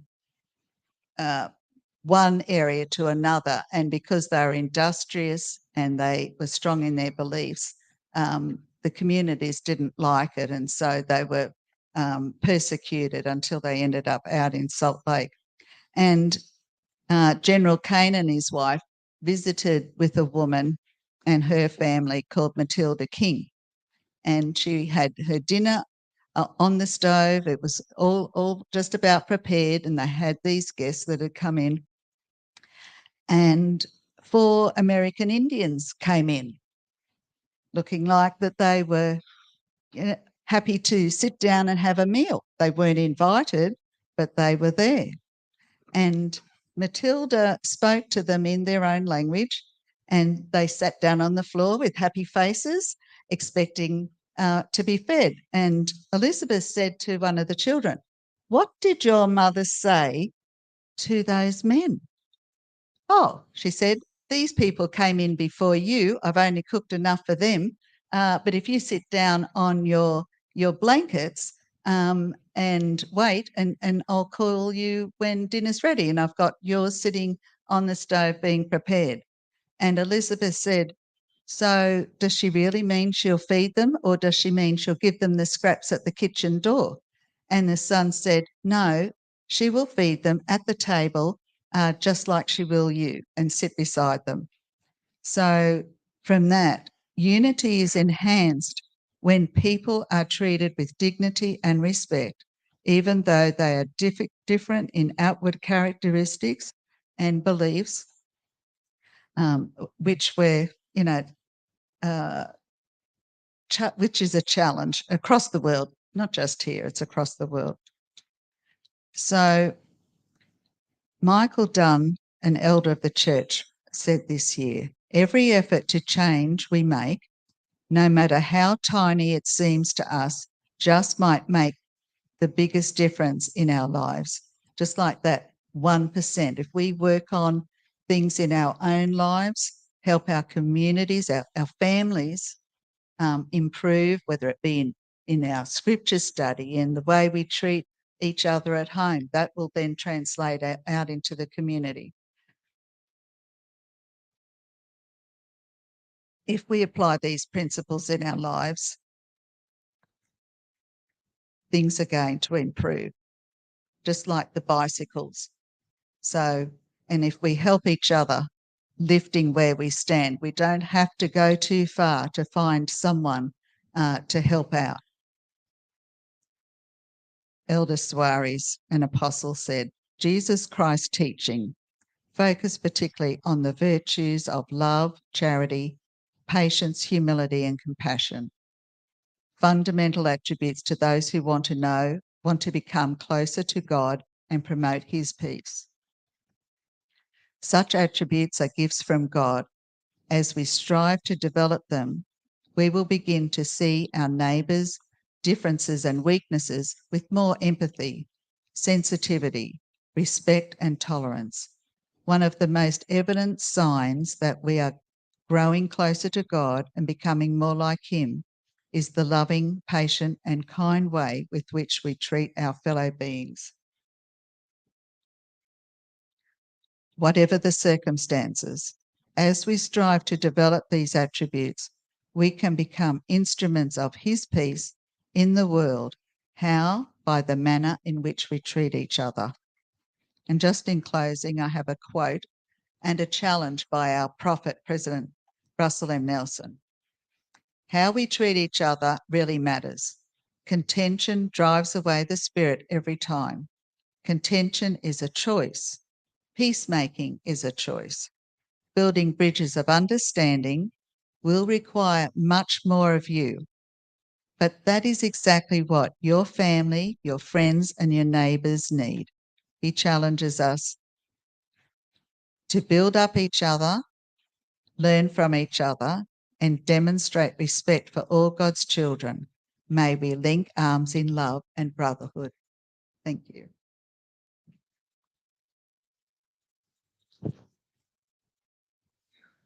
Thank you, Miss Evelyn Ray, for the stories. I can capture 3 stories just now, but I think in addition to the values that we promote via Madani concept, it is also essential to know that this Madani concept appreciate the religious values behind the many values advocated via Madani. So it is not purely secular values, but those are also religious values appreciated across religions.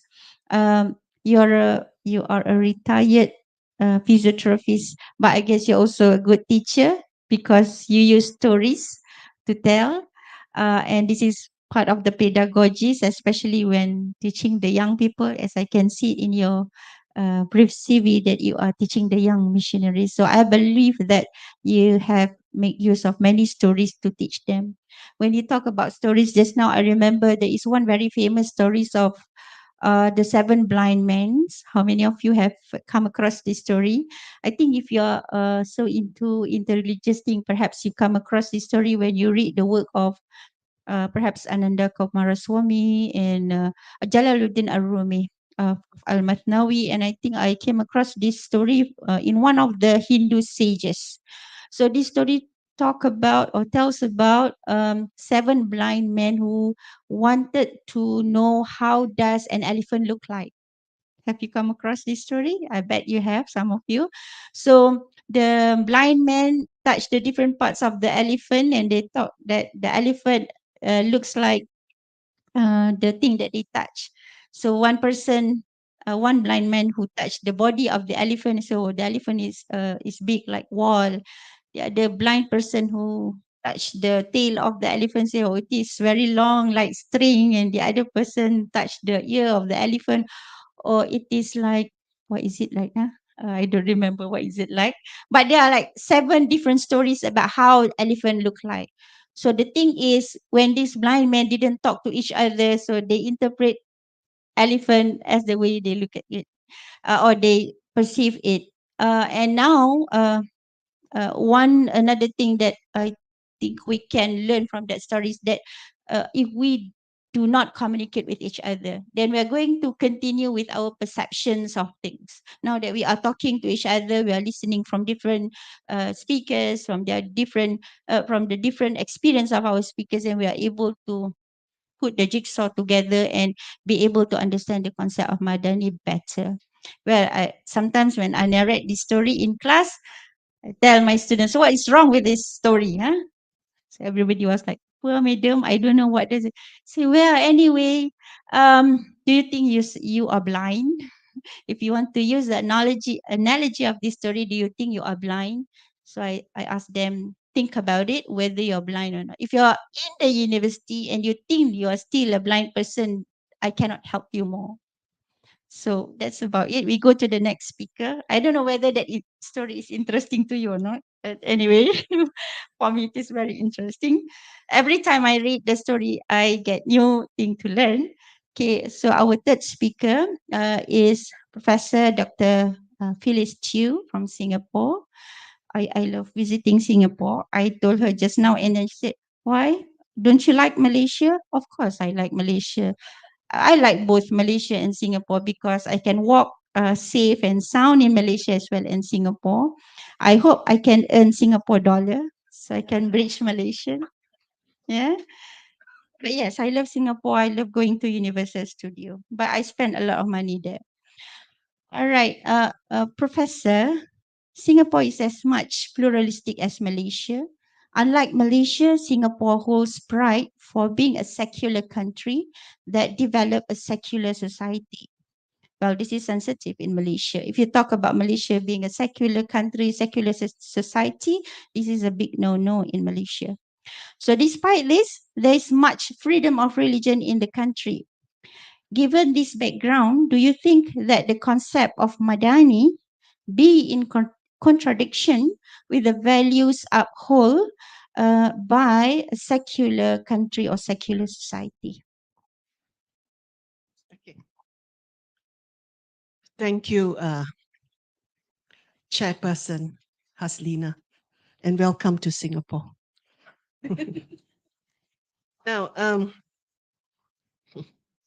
Expensive. don't worry, I will make it very cheap for you. Now, the Madani concept. I read about the Madani concept and I was very excited. It seems to herald a vision of a new world, a new society, a new Malaysia. It talks about respect, mutual respect. It talks about peace. It talks about harmony. It talks about cooperation. It's wonderful, you know. And I know you want me to talk about Singapore, okay. But I want to say that why does it sound so wonderful? Because it's actually about unity in diversity. And you know, since we had been divorced from Malaysia 60 years ago, we actually in Singapore has been practicing that for 60 years, actually. You know, respect for all religion, multicultural, multi-religious, multiracial in all aspects. And being a Singaporean, I'm very competitive, and since everyone has been telling a story, I'll just tell one. Okay? And this story is that the body, our body, we just had lunch, our body is like the world. Okay? We have different organs in the body. We have our stomach, we have our lungs, we have kidneys, we have intestines, we have brains, and so forth. And all these make up the body. And our brain, our heart, our everything, stomach, organs, everything, they are all in different sizes. They're all in different shapes. They're all in different colors. They all have their own concepts of what is it to be successful. They know what they want. They know how to do it. They have their own special food. Okay, the brain loves certain food. The heart also loves certain food to keep it alive. And so does the kidney and the liver. And they're all very proud in what they do. But if somebody comes to this body and with a scalpel, say a surgeon, and he comes to this body and he says, give me one of yours. You got so many things in your body. You have so many things that make up your body. Give me one of your organs. And the brain may say, I'm the best, so I'll just give you, say something else, the gallbladder say. Now, they would not do that because the gallbladder is needed for something, all right? And they would not give away the kidney or the lungs or whatever it is, although you have your own identity. And someone comes with a scalpel, you would never give away any part of it because every part contributes to the well-being of the whole. Okay, and even though they are so different with their own functions and identity, they work towards the same goal. And you can't give any part away because the other parts will suffer. And with one of the parts, any part, if one of the cells say that, you know, I'm sick of working with all of you. I just want to do things my own way. Okay, I'm not going to cooperate anymore. Okay, you all just better be with me, otherwise I'm not there. Do you know what that is called? That is called cancer. When the cell doesn't want to cooperate with the other cells. And so we know that all the parts, although they are different and they have their own identity, their own desires, they are nothing if the whole part does not work well together. The whole is for the part and the part is for the whole. So even if you are fantastic in your job, you know, if one part goes wrong, everything goes wrong.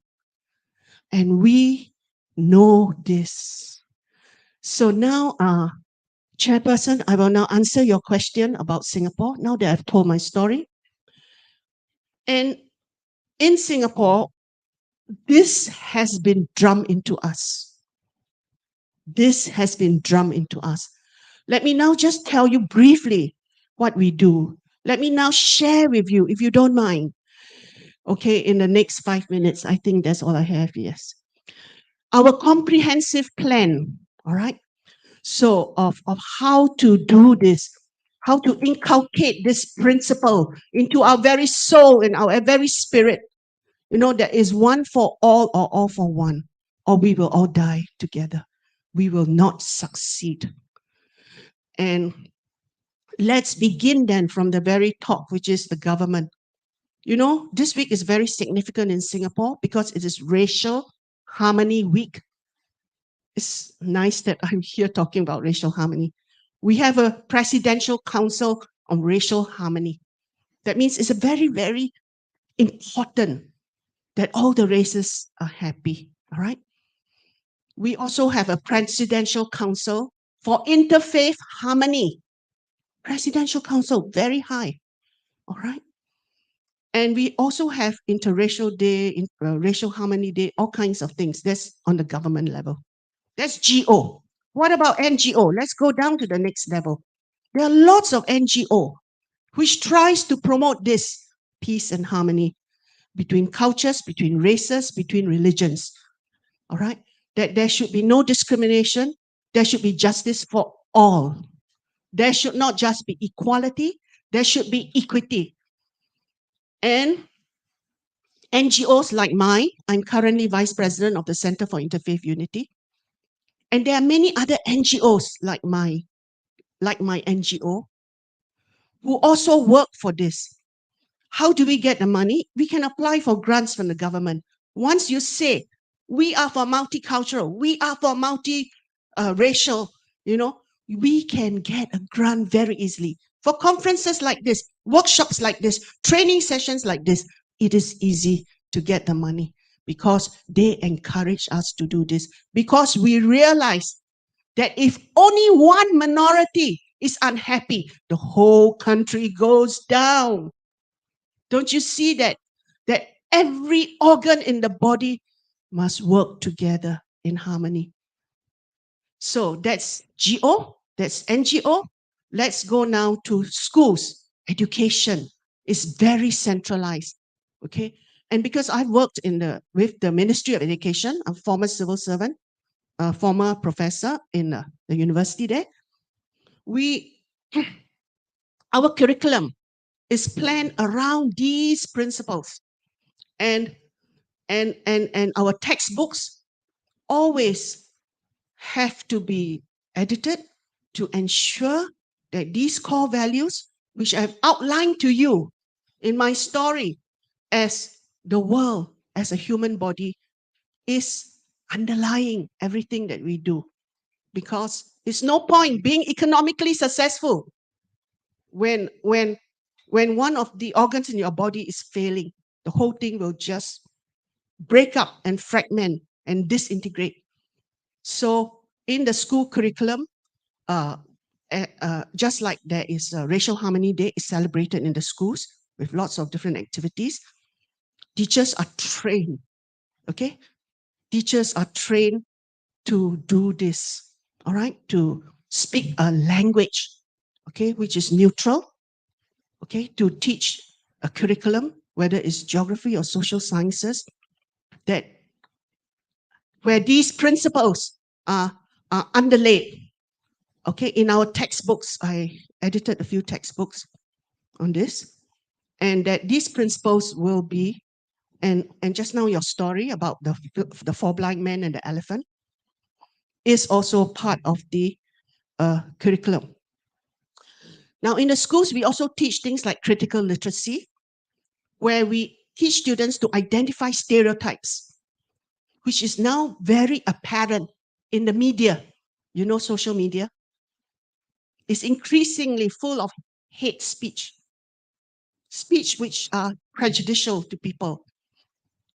This is very important. We teach our children to identify hate speech, never to use hate speech. Our social media is censored for this.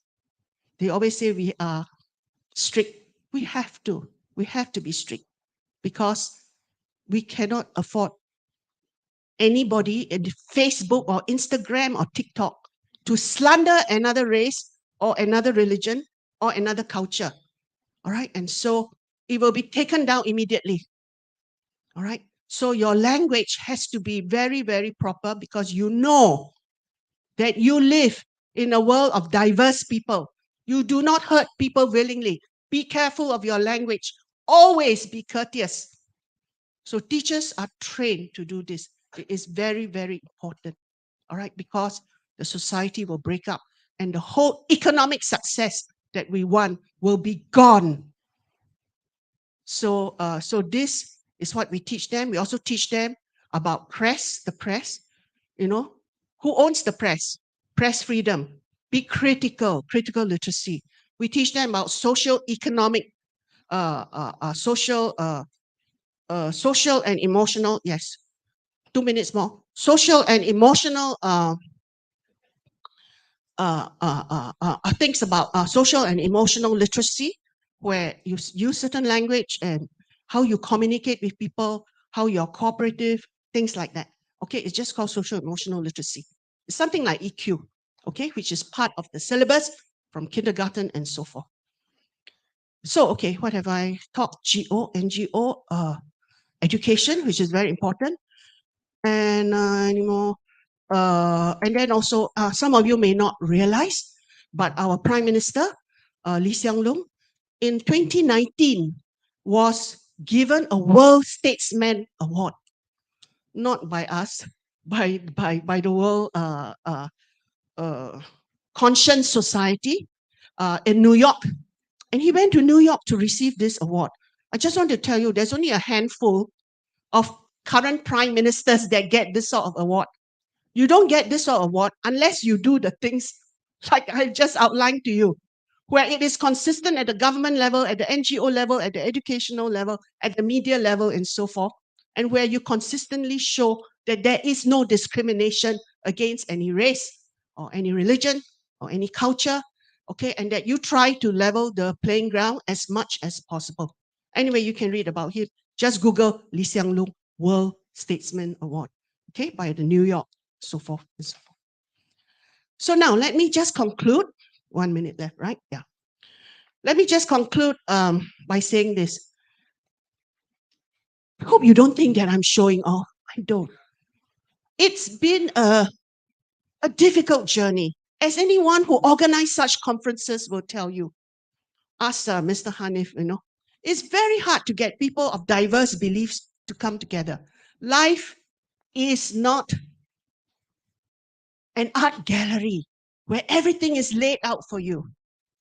Life is a workshop. It's messy. It's work in progress. Every time you do something, there are hurdles. We know this. We've been trying to do this for 60 years. I'm not saying that we are successful, but I'm saying that we are trying. We are trying. We've tried for a long time. We have succeeded in some way. We're not there yet. We might never be there. All right? Because life is like this. Okay? But we know that little by little, day by day, we make progress. And this is just a sharing with you. It is not it's not a show-off thing, it's just a sharing. Yeah. And I have to say this because I'm in Malaysia and I don't want you to hate me. So I just want to say, hey guys, we're friends. We just want to share what we're doing. We're just partially successful, but we're trying. We're trying. Okay? Thank you so much. Thank you, Thank you, Professor. My take is that, well, if we want to understand Madani based on what Professor has mentioned just now, we have to think like we are in one body. Yeah. Actually, for Muslims, there is one hadith, one saying of the Prophet, saying that a Muslim affair is very how do I call it? It's so interesting that if one part of the body is sick, not well, the other parts of the body also will share this and will together with the person not having a sleep, not having a good sleep, because if one part of your body is sick, then you cannot sleep at night because the whole body will feel the sickness.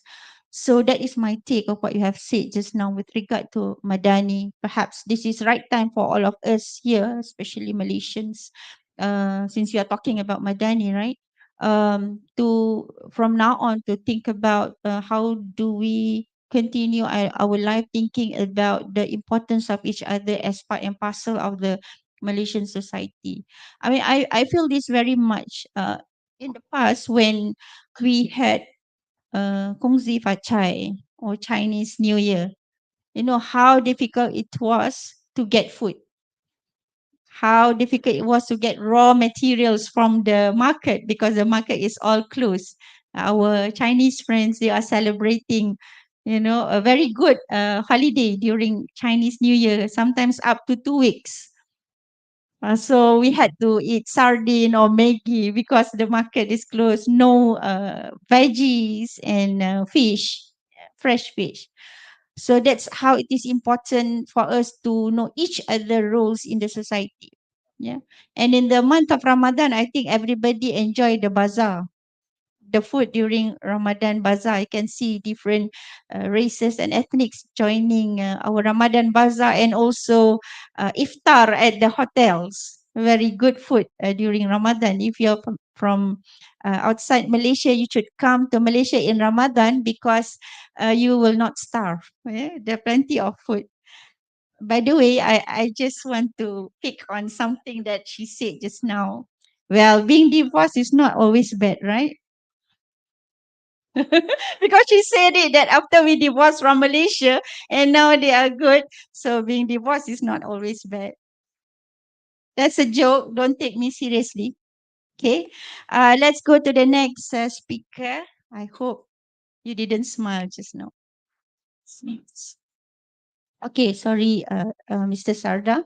Now, to be serious, since the establishment of MCC BCHST, you have witnessed that we were introduced with slogans such as Hadari and Wasatiyah.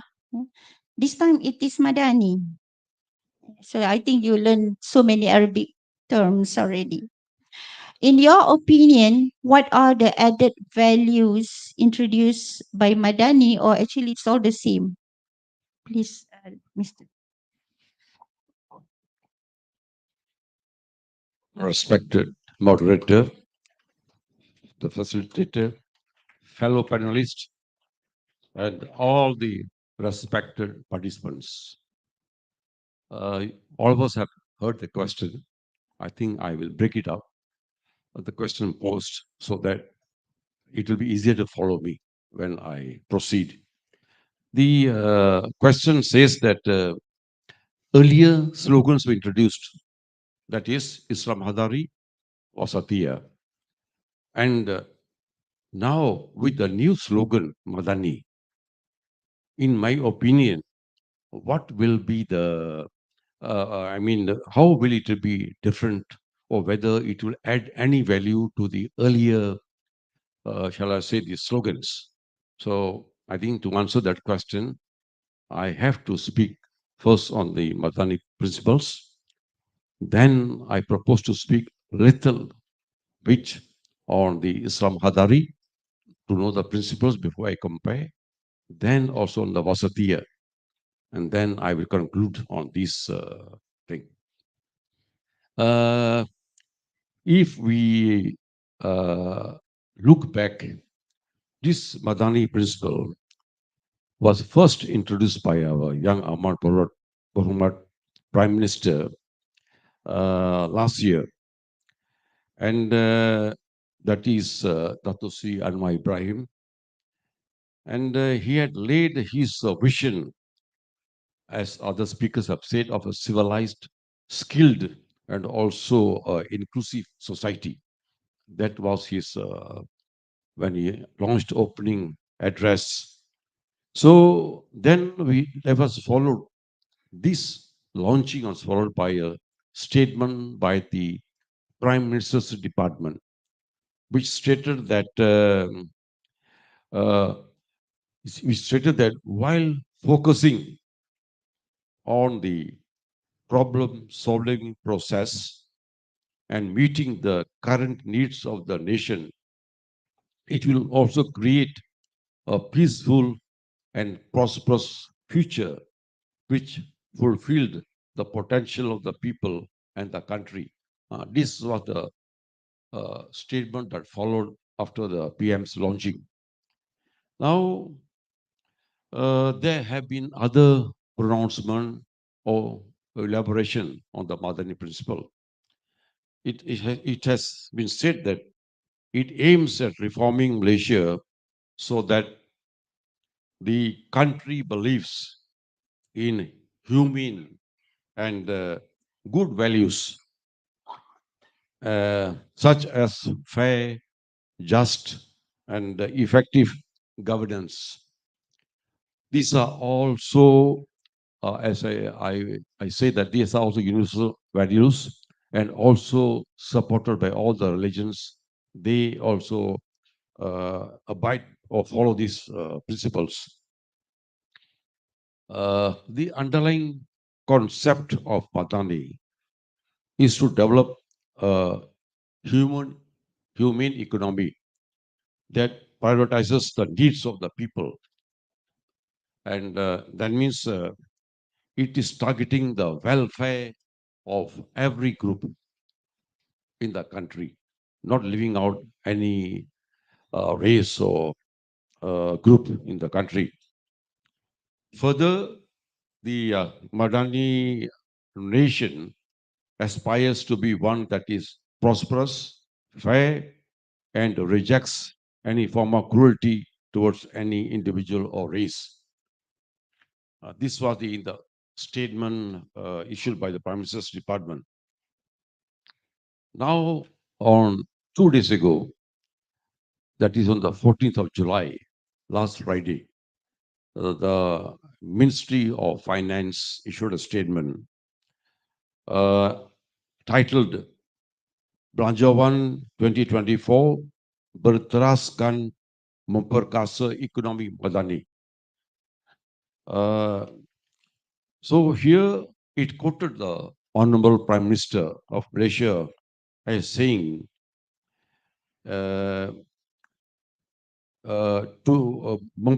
he quoted the Honorable Prime Minister who said the aim is to memperkasa ekonomi madani ialah dasar menyeluruh kerajaan berpanduan yang berhasrat untuk mengangkat semula darjat dan martabat negara ini. That means it is to the aim is to see that the country rises and takes its place in the world stage. Then the statement further said, kerajaan perpaduan beriltizam dan mahu mengangkat sebuah Malaysia madani yang punyai azam global berteraskan nilai madani demi kesejahteraan rakyat. So all these principles, they emphasize fairness, justice, inclusiveness, to be ready the people for the global stage and for the welfare of the country, all the people. These are the basic principles underlying that. Now, so if now let me go to the principle, because I'm supposed to say whether Madani has gone beyond the earlier Islam Hadari, then also the Wasatiyah. In fact, there was a Vision 2020. There was also Keluarga Malaysia, all earlier slogans. And since the question only has picked on two, I will just say in a few sentences. So see, is the Islam Hadari, its aim was enhancing the quality of life. It, when launched, it stated that the Islam Hadari would be achieved through the acquisition of knowledge, the development of the individual and the nation, and the establishment of a dynamic economic, trading, and financial system. So from we see here that the Islamic Hadari, which are Islamic values or principles, will be used to govern the country and to bring about economic development and so on, and work, which are beneficial to the whole population. Now we come to the next Wasatiyah. This is Bahasa Arab. I got it from the Google.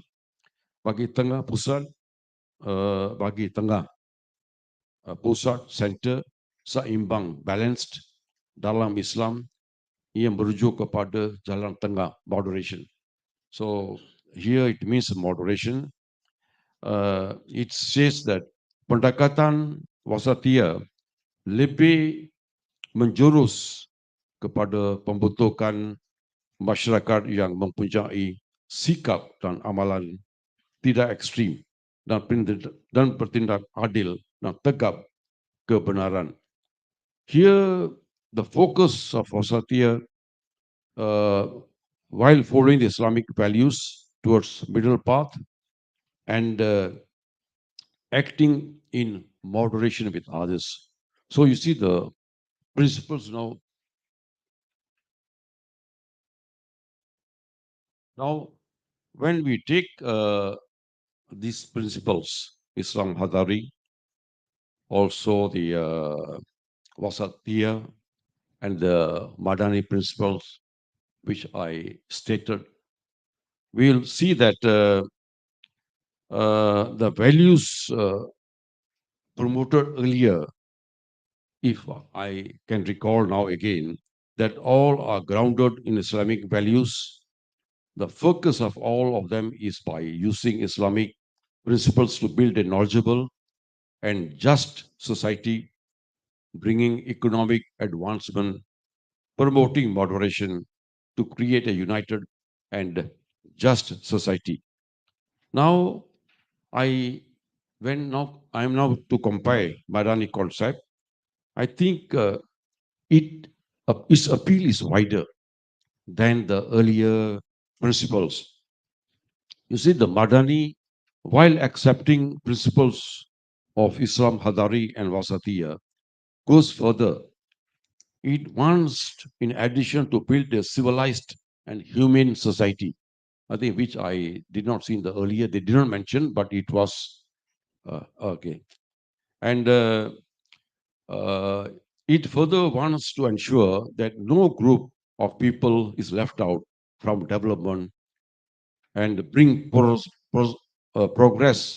irrespective of race. Thus, the core principle of Madani is, while acting humanly, it wants to have a developed nation which can take up a global stage. And some of his principles are now wider than the earlier concept. With this, I hope I've answered the question. And okay, thank you. Thank you, Mr. Sardar. I purposely designed that question because I thought you're going to debate it. But then, as lawyers, you are stating the facts. You did it very well. Thank you very much. Well, I was alerted by the organizer that I have to keep this short. Yeah, we are supposed to have another round.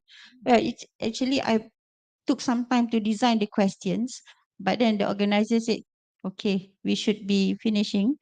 And I'm afraid if I prolong this, they will not appoint me as moderator in the future sessions. So this is not good for me.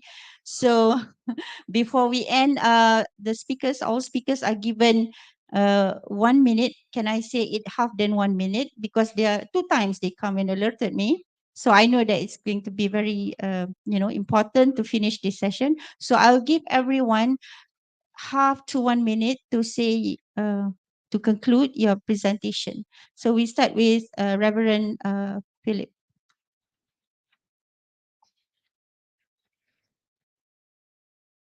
Thank you. Yeah, while we talk about the framework within which the Madani society will live, we're also living in a different world now. When we talk about loving your neighbor, it cannot be just contained within aspect of course, compassion and all that come in. But I think it also must be put in within the framework of the current realities, which also the SDG goals and things like that. Loving my neighbor will be also to watch my own carbon footprint, you see. And neighbor is not just the immediate neighbor in history, but the future generation. So I think that's the kind of responsibility that we must embrace. Then we will be more responsible. Thank you. Thank you. Then we continue. Thank you. Thanks very much. It has been right page. One leader said, every now and again, people should do what you did. This is to our prophet, And that is to get out of the box, do something very different of what is needed to unite people to bring harmony. And I've been very privileged to be part of Pure Land in Toowoomba. Venerable Master Ching Kung set up the Pure Land Learning College there and employed Hanif, as many of you know, to invite faith leaders to come and see, come and participate in making Toowoomba a place of peace and harmony. And through the many years, probably over 20 years now that they have been working in Toowoomba, this is slowly taking place as a group of working with John there as our chair. We're slowly having inroads into the community, but as a group, we come together and we share our faith experiences and invite each other to activities in which we can learn and feel the love of each other. And and I think that as we continue to do that in where we stand, lift where we stand, making improvements, and that 1%, it'll make a difference. Thank you, Miss Evelyn. And maybe Mr. Sarda can carry on and then. Okay, we use The topic for today was how to build interfaith collaboration and to achieve a cohesive Madani society. I've already covered Madani society. Maybe within a minute, I will say something about interfaith collaboration, how interfaith collaboration can help to achieve the Madani principle. That's what was on the topic. So very quickly, the following principles of interfaith collaboration can help. One, we should respect and have compassion for each other, to highlight common religious values and not to pick up on differences which will divide us. Thirdly, each religion to promote true teachings of its religion. Any interpretation of scripture that leads to or promotes hatred against others will be legitimate. It cannot be the thing, because all religions promote good values and not hatred. Then moderation and accommodating each other's reasonable needs will be a key to attaining unity. And all these principles mentioned can help to bridge or can create bridges between the different religions, different communities, and this will definitely help this interfaith collaboration will help to achieve the principles of Abadani. Thank you. Thank you, Mr. Sardar. And then Professor Kailis. Madani. How sweet the sound. How beautiful the vision. Let me quote with a saying from Confucius. The journey of 1,000 miles begin with a single step. I think that this is a step forward. But there is 1,000 miles ahead. Do not be discouraged. Because if you are sincere and if you love this concept, where all men, here's also something from Confucius, all men within the 4 C's are brothers. If you love this concept of cooperation, of trust, of mutual respect, then where there is love, nothing is too much trouble. And there is always time. Thank you. Thank you.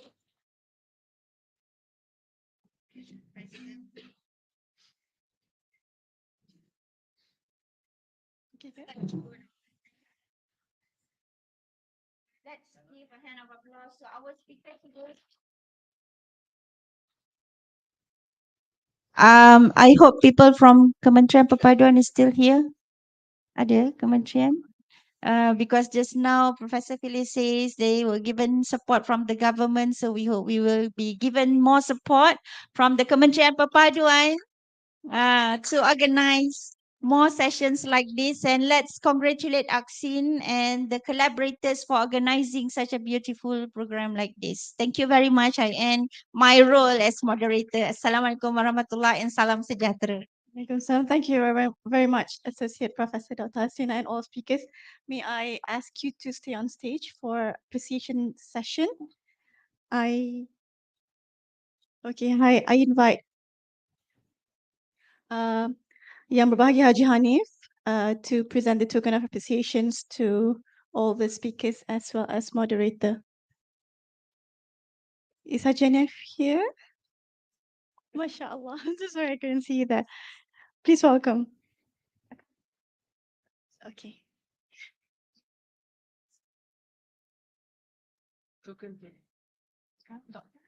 I welcome Associate Professor Dr. Haslina Ibrahim.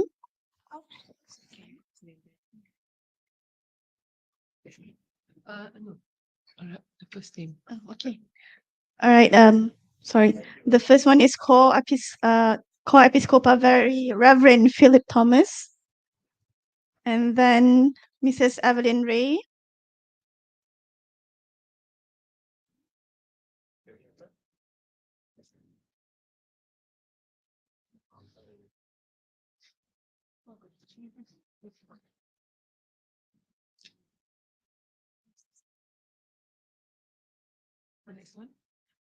Professor Phyllis Chu.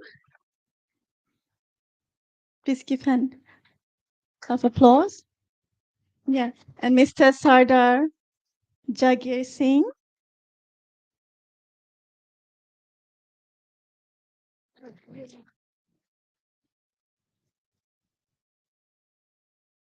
As well as our moderator, Associate Professor Dr. Haslina Ibrahim.